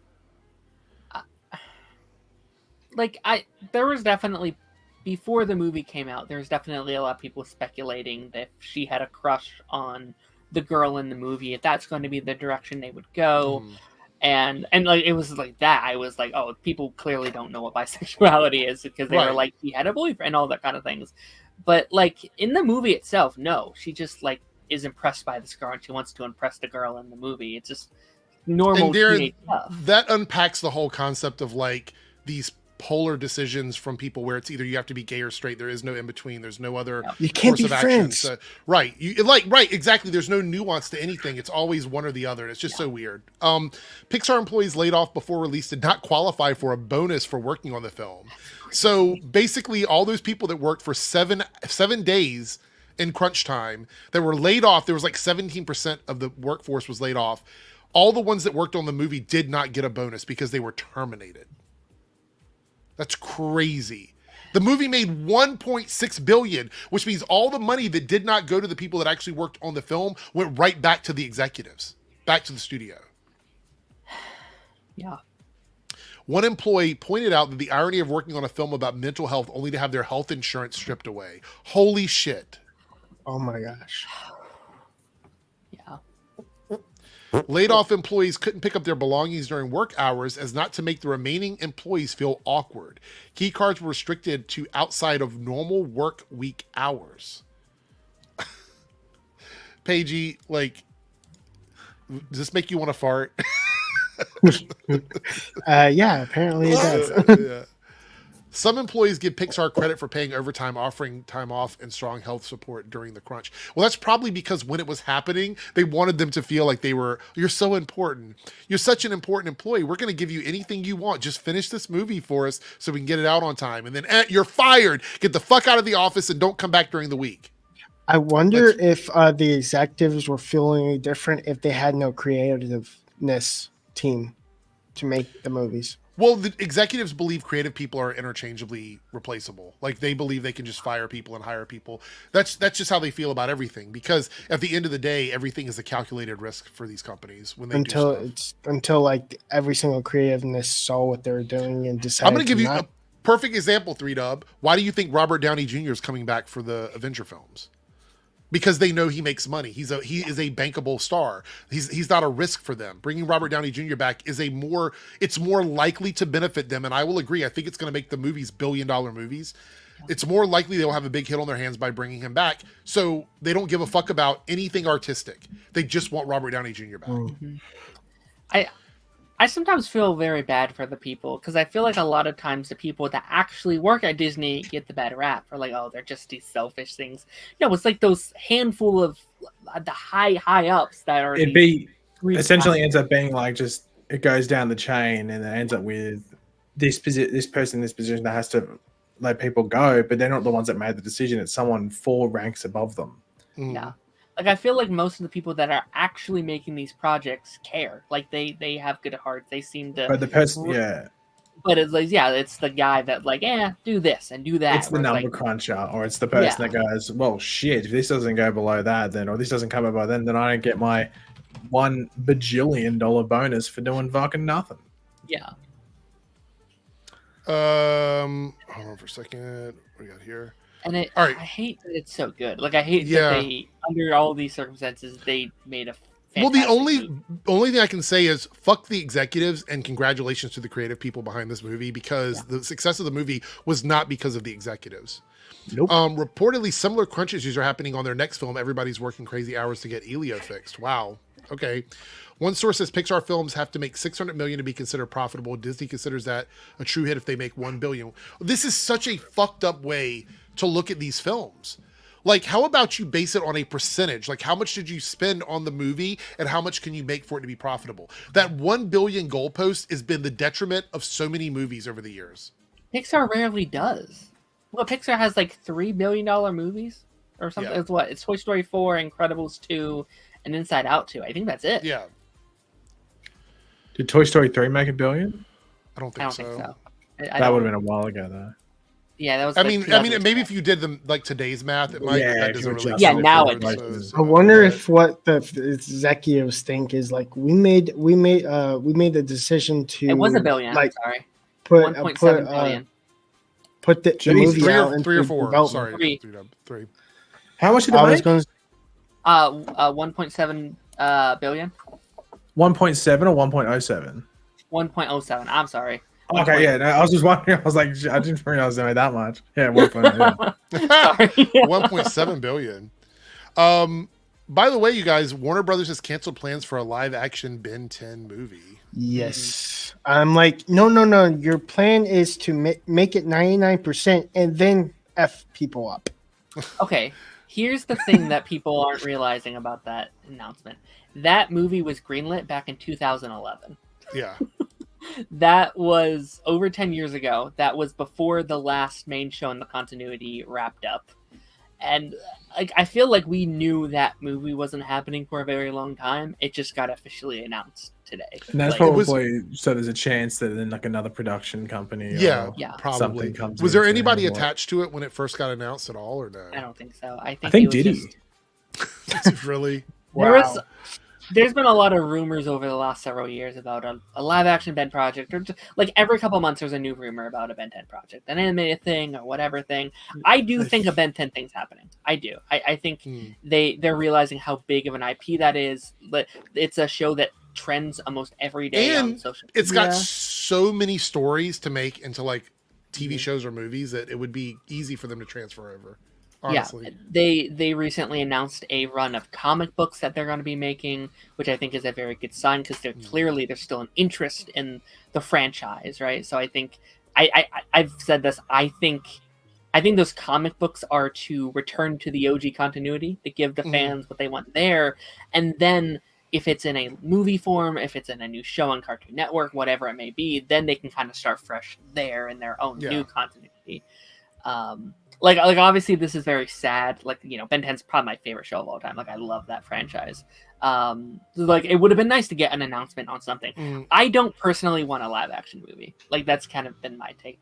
So you prefer for them just to do the animated stuff and not even go back to live action, or 100%. I think that's easily the best. That in the comics, I think, is the best medium. There's obviously been 2 live action movies in the past. I don't like using those as your benchmark because they were like a Cartoon Network original movie. The budget wasn't the highest. That was a long time ago. Things have come a long way since then. But I think Ben 10's really hard to do in movies, I think. It's really hard. I think it would have that same scrutiny that like Avatar has and everything else that's been animated that people love. They're going to go into it like nitpicking so many things because they love it so much. And I feel like it's inevitable when it comes to like these shows that have been around for such a long time as animated shows, because you can kind of do anything you want in animation that you can't really do in live action. And so a lot of the live action elements have to pare down the animation because of the fact it is. So like if it's set in a continuity already, right? I think you can do a movie, like it can work. But the thing about if you're doing an origin story, if you're doing like a reboot of the story, doing that in like an hour and a half, 2 hours is almost impossible. Because then you have to, if it's a fresh story, you have to show all 10 aliens, and that's hard to do. And there's so much lore, there's so much, things they have to set up with these characters. Also, it should be a higher budget than $50 million. Oh, it would have to be to make like it work. 200, probably $300 million. There's a lot they have to do. That's what I mean. Like, could you imagine Netflix trying to do it and how it would look in it as a Netflix movie with like the budget they would have to put on it? They probably get Zack Snyder to direct it, and then it would be perfect. Besides Ben 10, their Avatar, like I kind of wanted to see what they would have done. Like I don't love that show, but like it looks gorgeous. Like I would have liked to have seen what they would have done with it. Good night, Hero's Journey. The one besides Ben 10, the one animation I kind of want to see in live action because I think it will look cool is Danny Phantom. I can see that. I can see that for sure. All right, we have a super chat here from Staggervore. Good to see you, Staggervore. $4.99 super chat. Supposedly there were plans for a Johnny Bravo movie starring Dwayne Johnson, but that was probably a rumor. That would have been so fucking stupid. Could you imagine? Could you imagine Dwayne Johnson? The hierarchy of Johnny Bravo is about to change. Oh my god! You know what we need? We need like cow and chicken. Like imagine cow and chicken in real life. I can't see The Rock going, "Hey, pretty lady." No, is it? Hey, pretty mama. Did you even do Johnny Bravo now in like 2025 or whatever? Like, when did that show go off the air? Like, how long ago was that? A long time ago. Early 2000s. The whole point of the character is that like he's like a piece of shit. Like, I don't know if you could do that, and I don't know. Does anybody remember the Rude Dog cartoon? What? There was a Rude Dog cartoon. Do you remember that? I remember Courage the Cowardly Dog. Is it called Rude Dog? Yeah, I think so. Let me double check. I remember watching it. It was 1997, Johnny Bravo. That long ago. Yeah. It was kind of off the air when I was watching stuff. Yeah, here we go. Hold on. Let me do the monkey with me. We're gonna watch the intro of Rude Dog. Hold on. Rude Dog. What channel was it on? It was called Rude Dog and the Dweebs was the name of it. It sounds made up. No, it's real. Hold on. Sounds like a dodgy rockabilly band or something like that. No, thank you, Staggervore. Here we go. Let's do this here.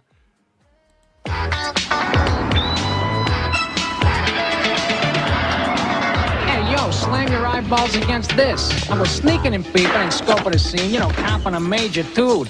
When I cut loose this bunch of dweebs, whoa, I've been trying to teach them some rules. Not dog, that is.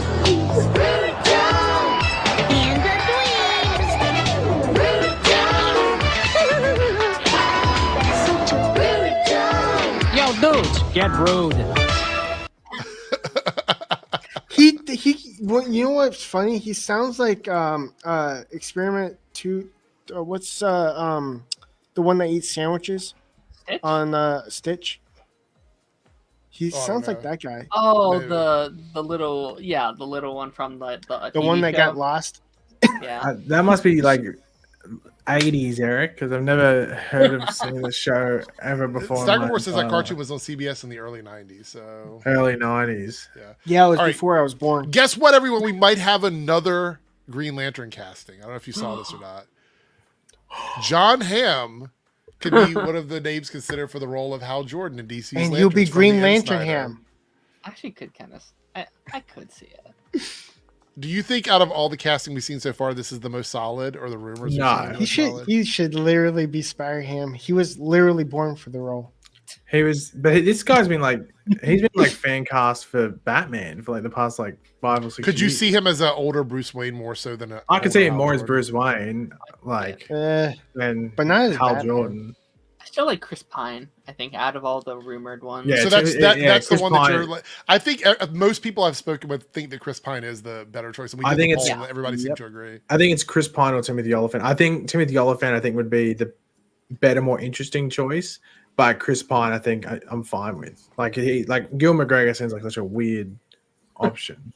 I don't understand that option. Like a younger Ian would have been great. Like I looked up like photos from like when he was like a like in his 20s, and I was like, yeah, that looks like Hal Jordan, but I don't know if he'd work now. Yeah. Zaya says Chris Pine is perfect. I think a lot of people agree with that. That would be the perfect casting for an older. Because I think Chris Pine, and we mentioned this, and I don't know what the term is, but he's an older guy that feels like he's also younger looking. You know what I mean? Like he can kind of look older, but he can also be styled to look younger as well. I don't know why, but every time you say Timothy's name, I automatically think of Wonka. You know, that guy. Oh, Timothy Chalamet. Yeah. I'm like, it's only Timothy I know. Well, Oliphant and Chalamet are not the same person. They're two different people. Yeah, I found out. Yeah. So Eric, what is going on with your trending? Reported Diddy femboy. What is going on? I have no idea. I don't know why it's even there. So. Reported. I don't know what that is. 102,000 posts about reported. Like what is that even about? I'm not clicking on it. I don't trust Twitter. I don't click on anything on Twitter while it is on my screen because It's politics. you never know. What, Yeah. stuff. Well, not even Well, that. It might definitely even don't be click on adult content. femboy. So. Definitely do not click on femboy while this trains off. Actually, I'm going to take it down so I can see what I want to see what that is just before we click on it. So I can One tell of you what it's about. two of mine stories got updated, and it's to Charlie Hunman as Ed Gein in the Monster Season 3, and Exolo as Ace and One Piece Netflix. Yeah, lucky you didn't click on femboy while you Yeah, the very first thing. Like, what the fuck? Oh my god. Nope. I don't. Why is this trending? I don't know. Oh my god. Hold on. Let me get off that. I don't even Share screen. No. Not gonna happen. Definitely It's not. Gonna no, happen. it's not that I'm confused by it. It's just I think. Oh, you think of it. You think of it, Yeah. right? Yeah. you Whenever Ed I hear Gein is the Timothy. guy that inspired Texas Chainsaw Massacre and Psycho. He cut people up and turned them into like furniture and stuff like that. Who? When I Yeah, try like to- Ed Gein. Oh. Okay. All right. So let's look at the Stephen Amell clip page. Have you seen this? You might have made a video on it already. I saw it this morning or last night, something like that. Yeah, this is Stephen Amell throwing shade at Snyder and the Snyderverse, I guess. John Maybe Cena. possibly. Let's see what he has to say here. Our good buddy Stephen Amell. Where's Canada Grass when you need him? He doesn't like Stephen Amell. So anyway, here we go. Arrow. Yeah. That was a little unnecessary. I didn't fucking appreciate that at all. It was Now, crude. And by the way, I don't know if they. Okay, I'm just gonna come right out and say this. Like there was such between the movies and between Peacemaker a little bit. Like our show was kind of treated like shit, right? Like I get it. We're on the CW. Okay, wait, hold on. Before we go any further, agree or disagree with him on that? Do you think Yep. the show was treated like shit? Oh yeah, Yep. of course. In what regard, like online and people just slagging? Yes, Yep. I would say Yeah. people in that regard, people like trashing CW shows, absolutely 100%. Yep. I agree Yeah. with that. Like, and yeah, there was always like, he obviously goes on to say it, but like you would have these movies that would film half the year, and then you would have these CW shows that would film for 23 episodes a season every single year. Yeah. So Every time, like for instance, like he basically like every time he's right. Every time that DC like they tried to compare DC suits, they was like at least it's not the CW suit. Right, Yeah. exactly. That's a go-to insult. Every time I see an insult about a suit from anything, Marvel, The Boys, whatever, it's always like, oh, that looks like a CW suit, knowing full well that at the end of its run, the CW suits were some of the best suits we've ever had, Amazing. including Brandon Routh's Superman Kingdom Come Yep. costume. So, all right, here we go. I get it. It's TV. But I also get the fact that you know, when people think about the most recent iteration of DC, okay, they don't think about the Snyder Cut. They think about the Arrowverse. And we got crapped on for years and years and years. And this just seemed Arrow. Yeah. So, all right. So, do we agree with that? Do we think that people think about the Arrowverse when they think about DC now? Because if you talk to someone, in real life, yes. Yeah. Yeah. If you go to someone at a convention or something and ask them what their favorite thing of DC was over the past, like, or like, what's it like they were a fan of, like, Arrowverse will get brought up. There's going to be comparisons now because the Arrowverse had a connectivity that everyone's trying. We basically the Arrowverse copied MCU, but it for DC, it's the one that they're trying to compete with, and it's hard to compete with something that's so perfect. I mean, it had its flaws, but it's never going to happen again. Well, I mean, that way. The Arrowverse was there. Like the Arrowverse was actively putting stuff out. Where we, in an era where DC, where the movies, they were stagnant, we couldn't get these movies out. We didn't have a Superman, we didn't have a Batman. Like all our actors, and the TV shows gave that to us. They consistently, if they were good, if they were bad, every year for the most, outside of COVID and stuff like that, there was a new season of television. Many new seasons of television, basically all year round. Like, people are going to be in front of their TVs all year round. Or, you wouldn't believe how many people of my friends would be like, okay, so when is Arrow coming on Netflix? I want to catch up on the show. Like, I think they are in the public eye. I feel like, if people's representation of DC is, if it isn't the Arrowverse, it definitely wasn't the Snyder stuff. It wasn't the DCEU. It was still, like, I still hear people talk about, like, the old, like, animated shows, like the Justice League and, like Batman the Animated Series and stuff like that. Like, I think that's still what people think of as well. Zaya says the Arrowverse was constant. Yeah, no, 100%. I saw the full clip, and there's stuff that he adds on. Like, he worked so incredibly hard on the show that people are crapping on his how hard he worked, and I'm like, that's not cool. Well, not only that, but I would argue that if you're talking about network television, we're not talking about Netflix or HBO Max or any of these. You're talking about just network TV, ABC, NBC, CBS, Fox, CW, these networks. There was no show doing the level of stunt work that they did on the CW shows, especially Arrow. The fight scenes, the way they choreograph stuff. You look back at some of James Bamford's stuff, some of the best stuff that was on any of these like shows in terms of like fight choreography and stunt choreography. You did not get that anywhere else. So love it or hate it, it was putting out quality content. They weren't all hits. Not every episode was a hit episode, but overall, I think you have to look at the show as a package deal. And you have to remember, Arrow and The Flash created $1 billion deal for Netflix, for Warner Brothers, for the CW by licensing those shows onto their streaming platform. They made more money from those shows as a package deal than some of the biggest DC movies made. Yeah, and CW wasn't supposed to be profitable. Yeah. Yeah. And people don't understand, like, not to re-say what I've already said, but they would do these 23 episode seasons a year. Every year, they would get, 2 months off? And then they did it again. They did it again. Like, it's crazy. Yeah, like, I was like, yes. I want to say this also, love them or hate them, the way they were able to make these mini movies for us for like the last remaining seasons of the show, that like logistically thinking back over like 4 to 5 shows, right? They did a movie every year with our show characters and brought them together.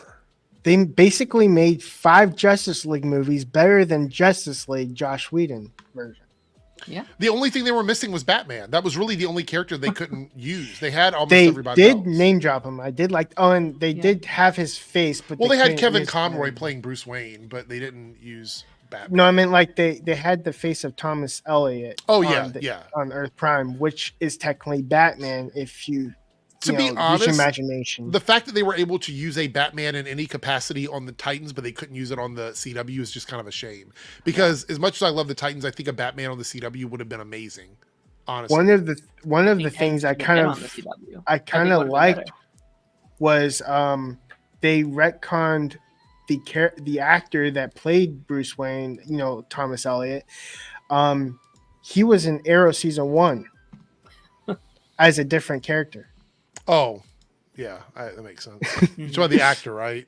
The actor, Yeah. the actor played a different. I think he appeared in the episode 9 where he was surrounded by like the whole dinner thing with that Oliver was attending.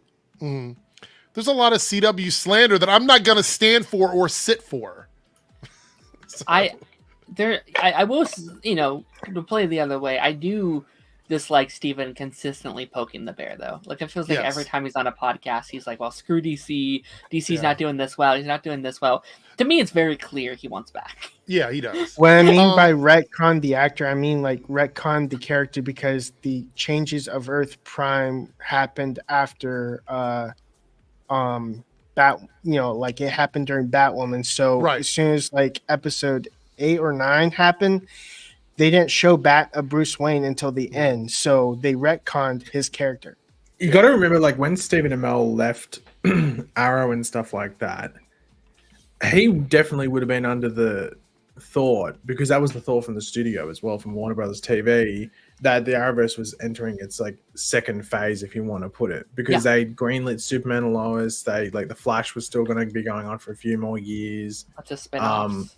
And like there's multiple spin-offs that they had planned and stuff, and then it just things didn't work out well. Of course, COVID happened, but then there's just other things where they change things around, and like that would have left open a door where he could have come back in. Unfortunately, that door just quickly closed, and he quickly then we see him in the Flash's final season, but that was about it.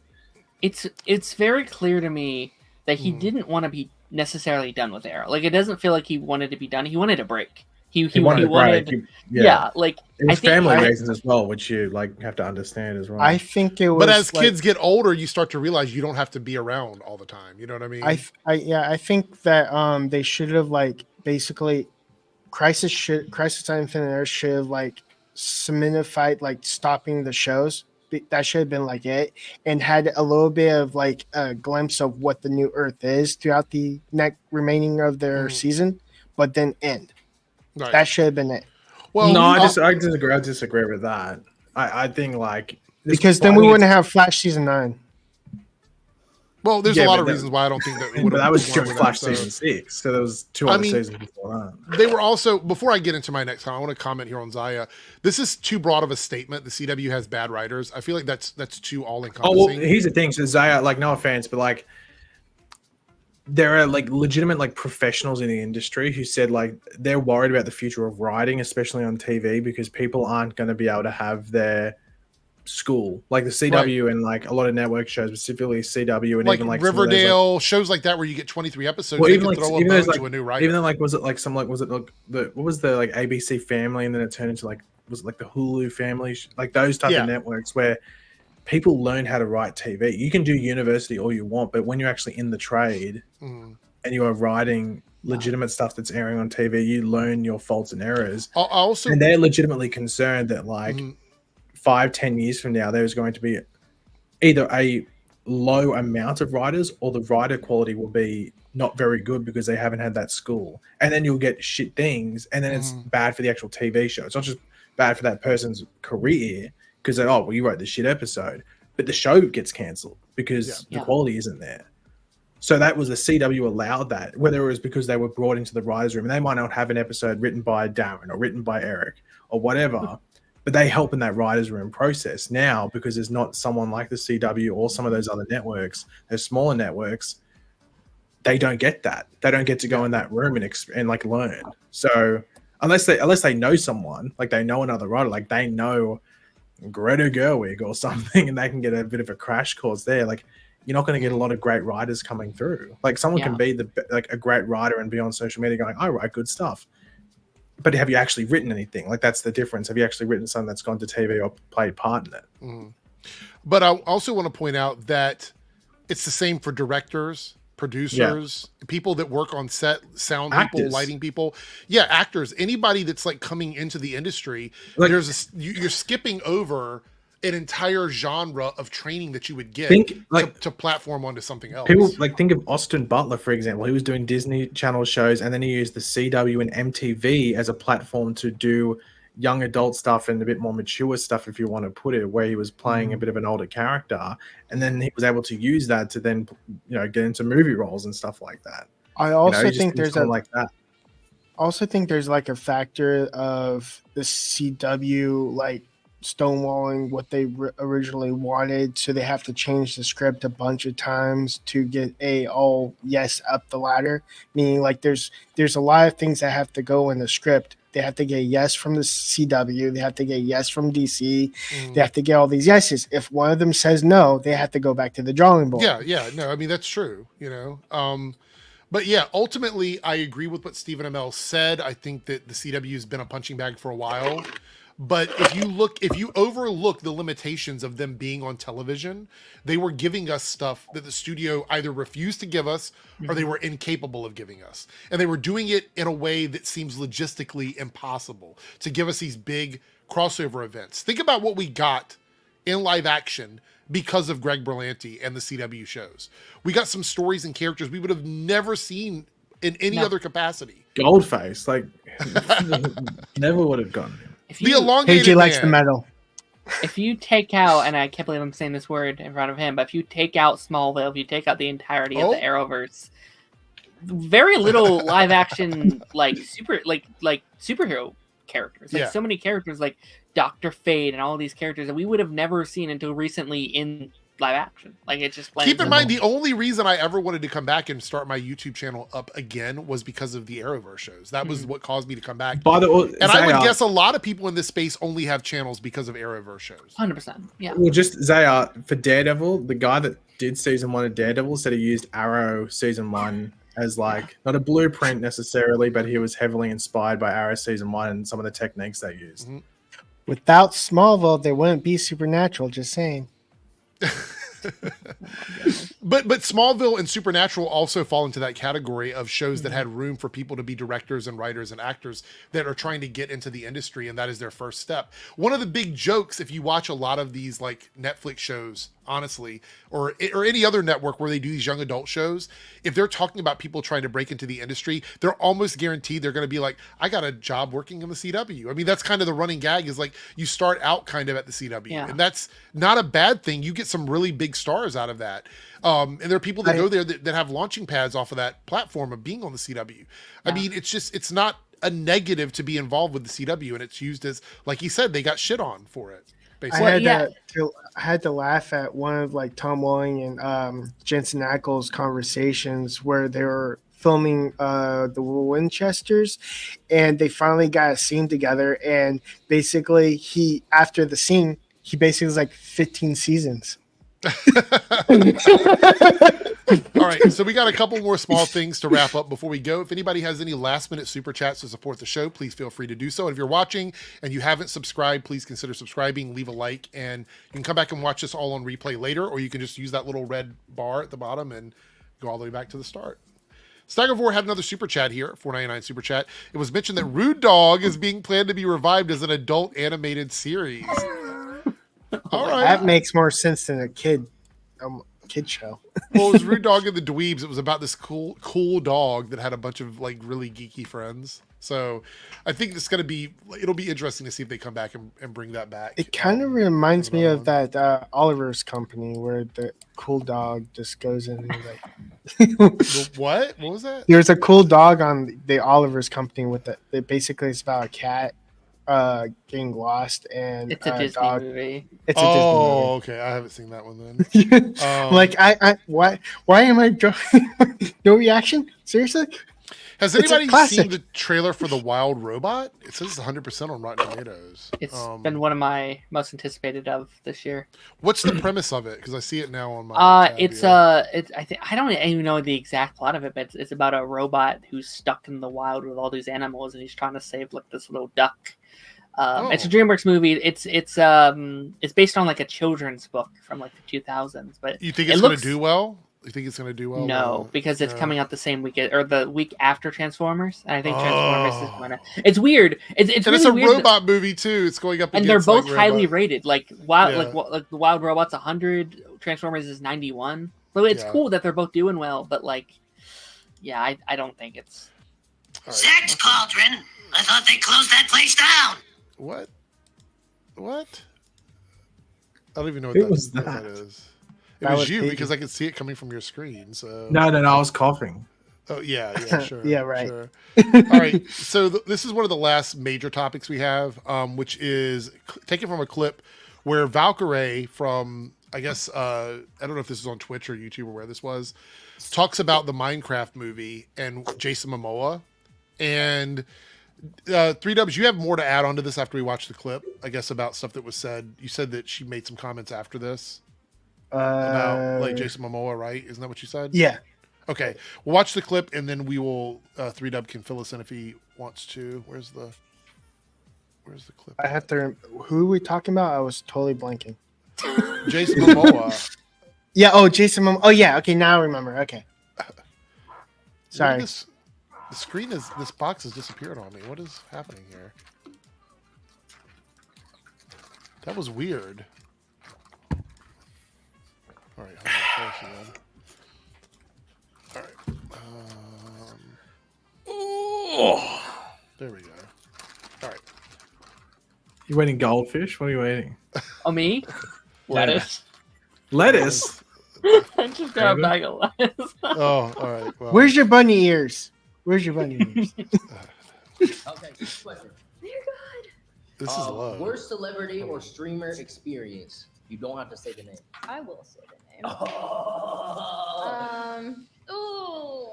Okay. Who's an asshole? Who's a fucking asshole? How do I say this? So Minecraft movie. I have a cameo in the Minecraft movie. It's coming out. So I would have to say Jason Momoa. Really? Aquaman? I just saw him like mistreat some of the crew, and it was pretty disappointing. It was after a very intense scene, and I just want to say this is not publicity you want for a high profile movie that just got announced, to have someone who's really large on social media come out and say, oh, by the way, your main star is an asshole. And also someone that this is probably the first film set they've been to where maybe they don't, like, we don't know necessarily what Jason Momoa was doing. Is he just like demanding something, which whatever, if he's got just needs, if they're about to film or something like that, then I know. But also intense scene in a Minecraft movie, what the fuck does that mean? She's cast. It's in this clip. If it's the okay, we'll see. She's about to cast out. Okay, here we go. it was a very emotional scene. So maybe he was still in character. I don't know. Maybe. I just was kind of surprised by how he treated like some of the crew, and it was like, what would he do? Like he said, "Give me a fucking coffee." He was just really mad at them that they weren't doing something right. The way it was like setting up like the shot and stuff, and like he was just angry, like really mad and like yelling. And so I was like, man, this is like not a good work environment. Like, well, you know what's funny is, not to defend him or discredit her, because we honestly weren't there when it happened, but she said she had a cameo, and this is her recounting like something that was happening that she kind of saw. So I think he asked her like the worst celebrity she ever met. Like, does she actually interact with Jason Momoa, or is it just her watching? Yeah. I don't know if was she filming in like another part. I don't know if that studio. actually counts. Yeah, because was she even in a scene with him? What do you mean, is that my son? We look nothing alike. He's Asian. Is she like a streamer? Like, who is this? Yeah. Oh, she's a streamer. Is she a Minecraft streamer? that was probably like the worst. I have to assume she is if she's in the Minecraft movies, a cameo where people meant to go, oh, that's that person. Let me double check. She has a lot. Casual audiences are not going to know. Who's this But woman like, is. think if like you're taking your kid, you go, oh, that's Dinkleberry or whatever, the person that does Minecraft videos. Someone was like, "Can you turn up the video audio?" That was as loud as it went. It was a bad clip. Yeah. But we got blame the their gist of mic. it. Blame their mic. Yeah, we got the gist of it. Well, when you get clips like this on Twitter, it's like the people that record it, sometimes their volume's low and they don't realize it. So she was a Twitch streamer in 2015, Fortnite streamer 2018, top 100. What does it say? The first female. The 100 Themes is their first female content creator. She recently switched streaming platforms to get an exclusive contract with YouTube. Let's see. But yeah, the way she is like she says maybe it was an intense scene, like she's unsure. I'm like, you just casted doubt on your accusation. Okay, yeah. She is a Minecraft streamer. I just wanted to verify. Okay. That. I don't know, but like being in an intense scene doesn't give you the right to treat people shitty. Like even if he's in a weird Maybe headspace. It might have been the scene where Jack Black says that he is Steve. It might have been that one. Like, and I it can ruined his see whole that day. being- Yeah. Yeah, like maybe my mom was getting frustrated. Like, make me believe that you're Steve. You're not pushing. It makes me think of like Tom Cruise who goes off because someone takes off their mask. Yeah, I think that was a during bit COVID. different though. This sounds like maybe Jason Momoa was having a bit of a bad day and was just sort of. Well, you gotta remember, he was filming a Minecraft movie where it was probably 99% fucking stupid. He's wearing pink. I he's also gotta be want to messed point out that again, she was not there to hear what was being said. She was watching this from a distance. So I'm not saying that she's wrong or that he's right, but we have to understand that this wasn't her interacting with him. It's from her perspective from a distance. Yeah. So he could have been. I will believe that Jason Momoa can be an asshole. That does sound like it's possible to me. But I don't necessarily He know could if have that. been having a bad hair day. Oh, by the way, I saw this. It's kind of sad about this. I like the show. Time Bandits was canceled by Apple TV. I saw that, and I was just about to watch the first season. Of you can watch the first season because there's not. It ends with wrapping up most of the stories. There's not a lot left for you to. Maybe they banned his clothing style on set. I don't think that was his choice. I think that was probably the costumer person's choice. Let me just scroll through, make sure I'm getting all the topics. I think we got through everything really in the 2 hours, which is pretty good for today. We didn't have a lot of trailers to watch today. I did have a clip from that we could watch. Where's it at? Which is your favorite Arrow show? There was a Venom: The Last Dance clip, but I don't know if we want to watch that or not. Wow. Yeah, I think I'm fine not watching that. Wait, there's a Jurassic Park. Wait, there was a Jurassic Park preview. I think there's an AI one going around. No, this is from like an actual site. Hold on, let me double check this. An They actual haven't even site. filmed yet, right? No, they started filming. They started filming. Oh, it's one of those like they're talking about the movie and they're showing like pictures of other films and stuff. It's not. Never mind.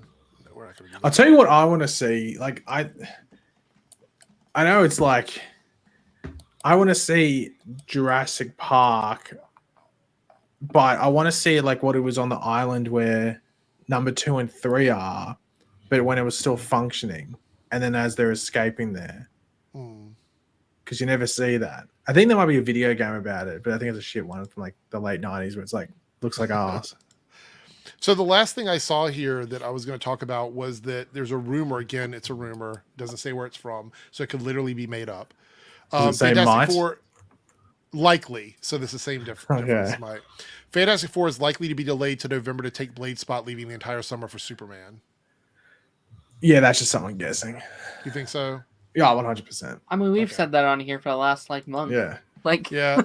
You could tweet out that rumor and it'd be hold the same validity. Yeah, I'm guessing. I guess that's true.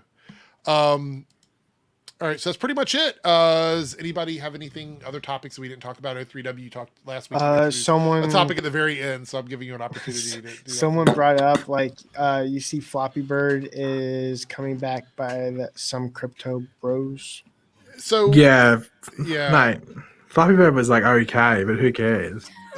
Like I saw like a trending. I'm like, oh fuck! Like really, it's a toilet game. It's a game you play while you're on the toilet. Like I guarantee you, no one's there's walking gonna out be like, bro, want to play Flappy Bird? And like, no, bro. I guarantee you there's going to be an uptick in phone sales. Phone sales for Floppy Because Bird? people are going to break their phone. Oh.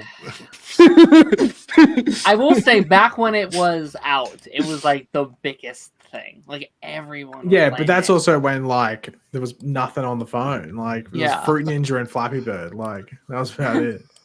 Yeah. No, fair. I think it's gonna have a good month. Like everyone's gonna play it for a month, and then it's just gonna die. Like it's like, all right, this is boring. I'm done. So it's going by to the be way, Floppy Go. I don't know if anybody else has it on their streams. I don't know if you guys have noticed it, but on both of my channels now, when somebody super chats, you can reply directly to that super chat and you can heart it.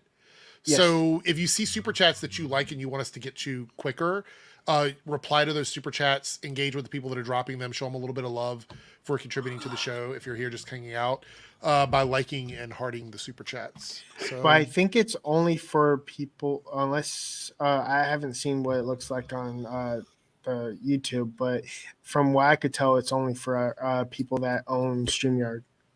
Like you can do it. no, I'm seeing it on YouTube. Oh, you can see it. Yeah, Okay. I just went and looked at it on YouTube. Yeah, it's on YouTube. So if you guys want to get us like, hey, talk about the super chat next or something like that, you can do that in the comments or I can't do it. So, well, that's what I'm saying. I don't know if it's for everybody. If you can do it, please engage in it. But I am seeing it. Like if you see comments, you can like them. Like for example, Troy's comment here. If I go to my channel, Maybe it's just for you. No, it's for. Trust me, it's for everybody. I've seen like multiple likes on comments. So I know it is happening. So like if I go to his comment, let's see. Hold on, here's a question. What's the shortest job you've ever had? Like in regards to like Premium. the amount of days you worked. Do you have like a really short work thing? I quit after 2 days from one place. Maybe it's a premium thing. Yeah, it might be because I just liked and hearted the comment. So I think it might be a premium because I do pay for a premium. I don't pay for things that are above $10. Wait, what's the question? I'm sorry. Yeah, go ahead, Paige, ask the question. Yeah. What's the shortest job you've ever had? Like in regards to time you've worked there? Mine's 2 days. 1 hour. 1 hour.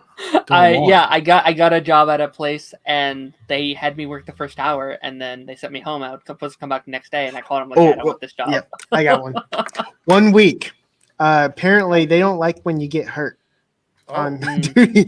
Walmart like fired you because will fire you because they don't like paperwork during training. Oh, training. Okay. Yeah. Which they basically it took a week for them to like I got her on the job by moving carts, the dangerous job.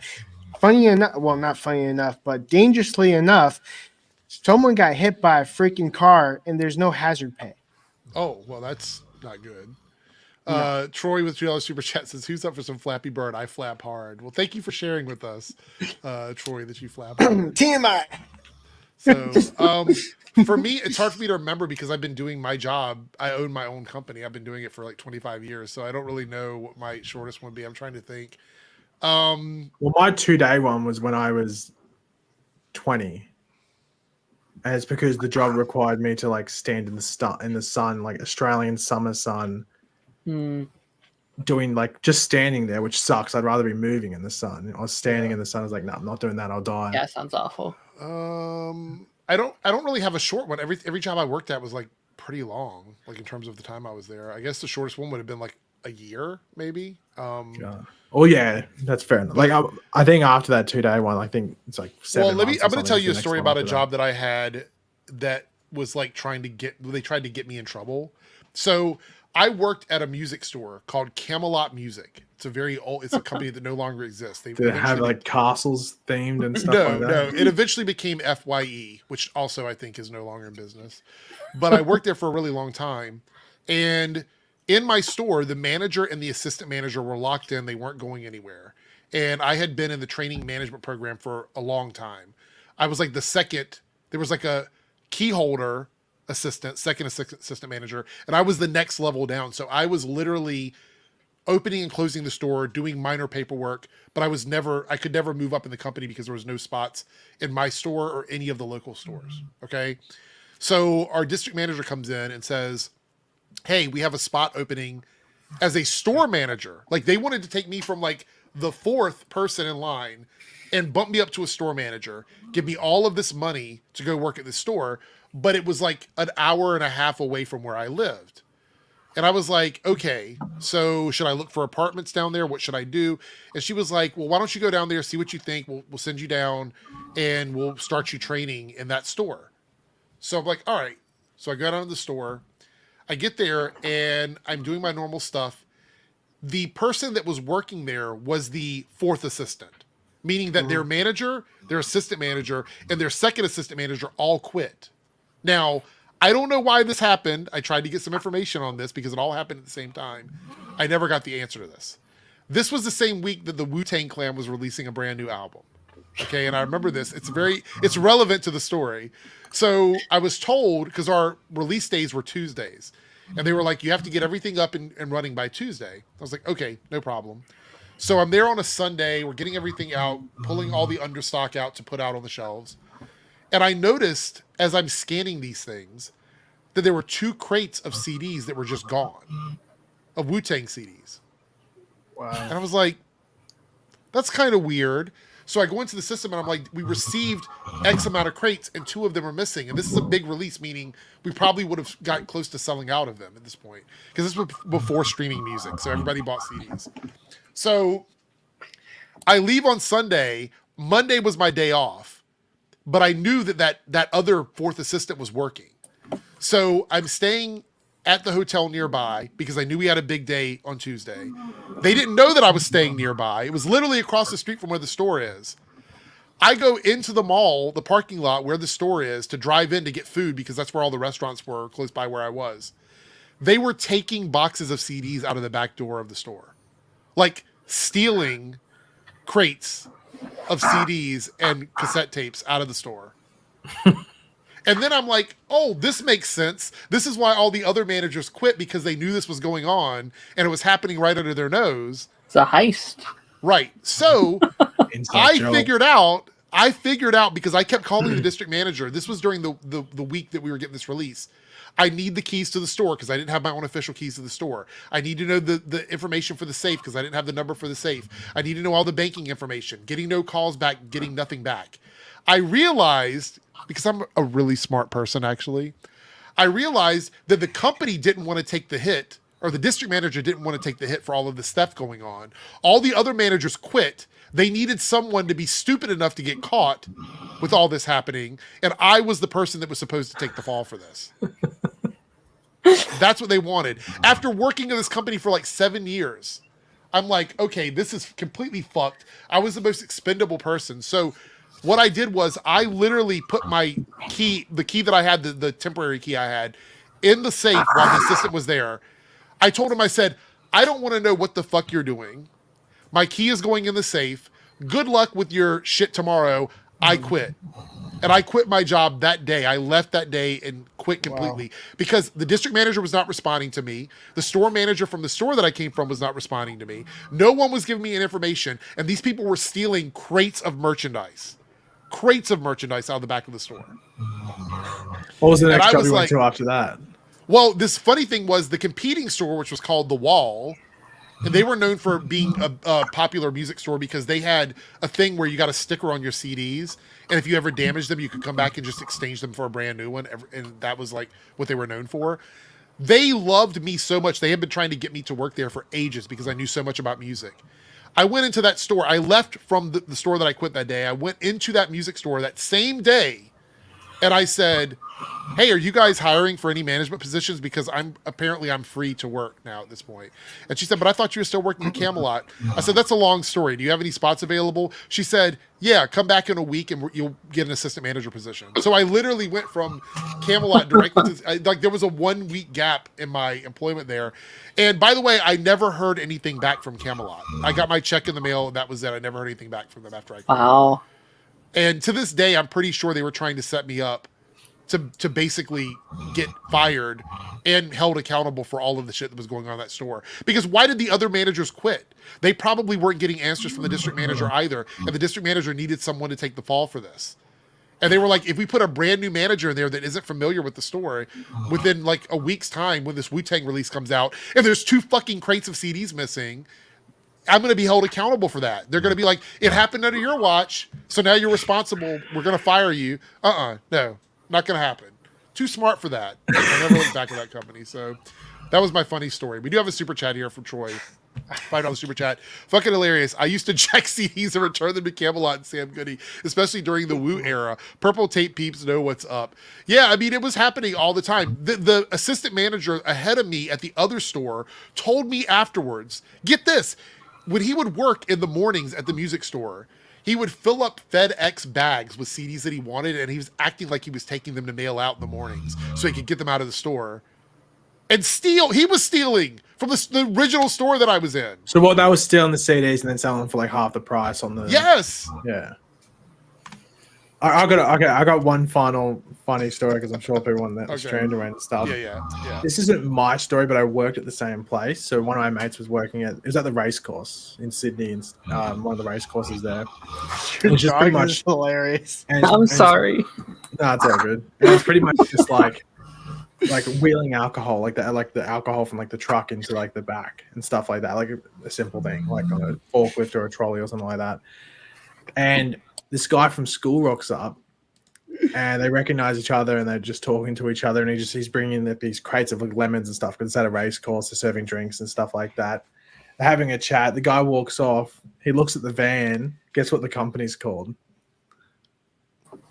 I don't know. I'm waiting. With you, I have no idea. So I'm just not lying. Me. This is a legitimate thing. This is what the company was called. Lemon Party.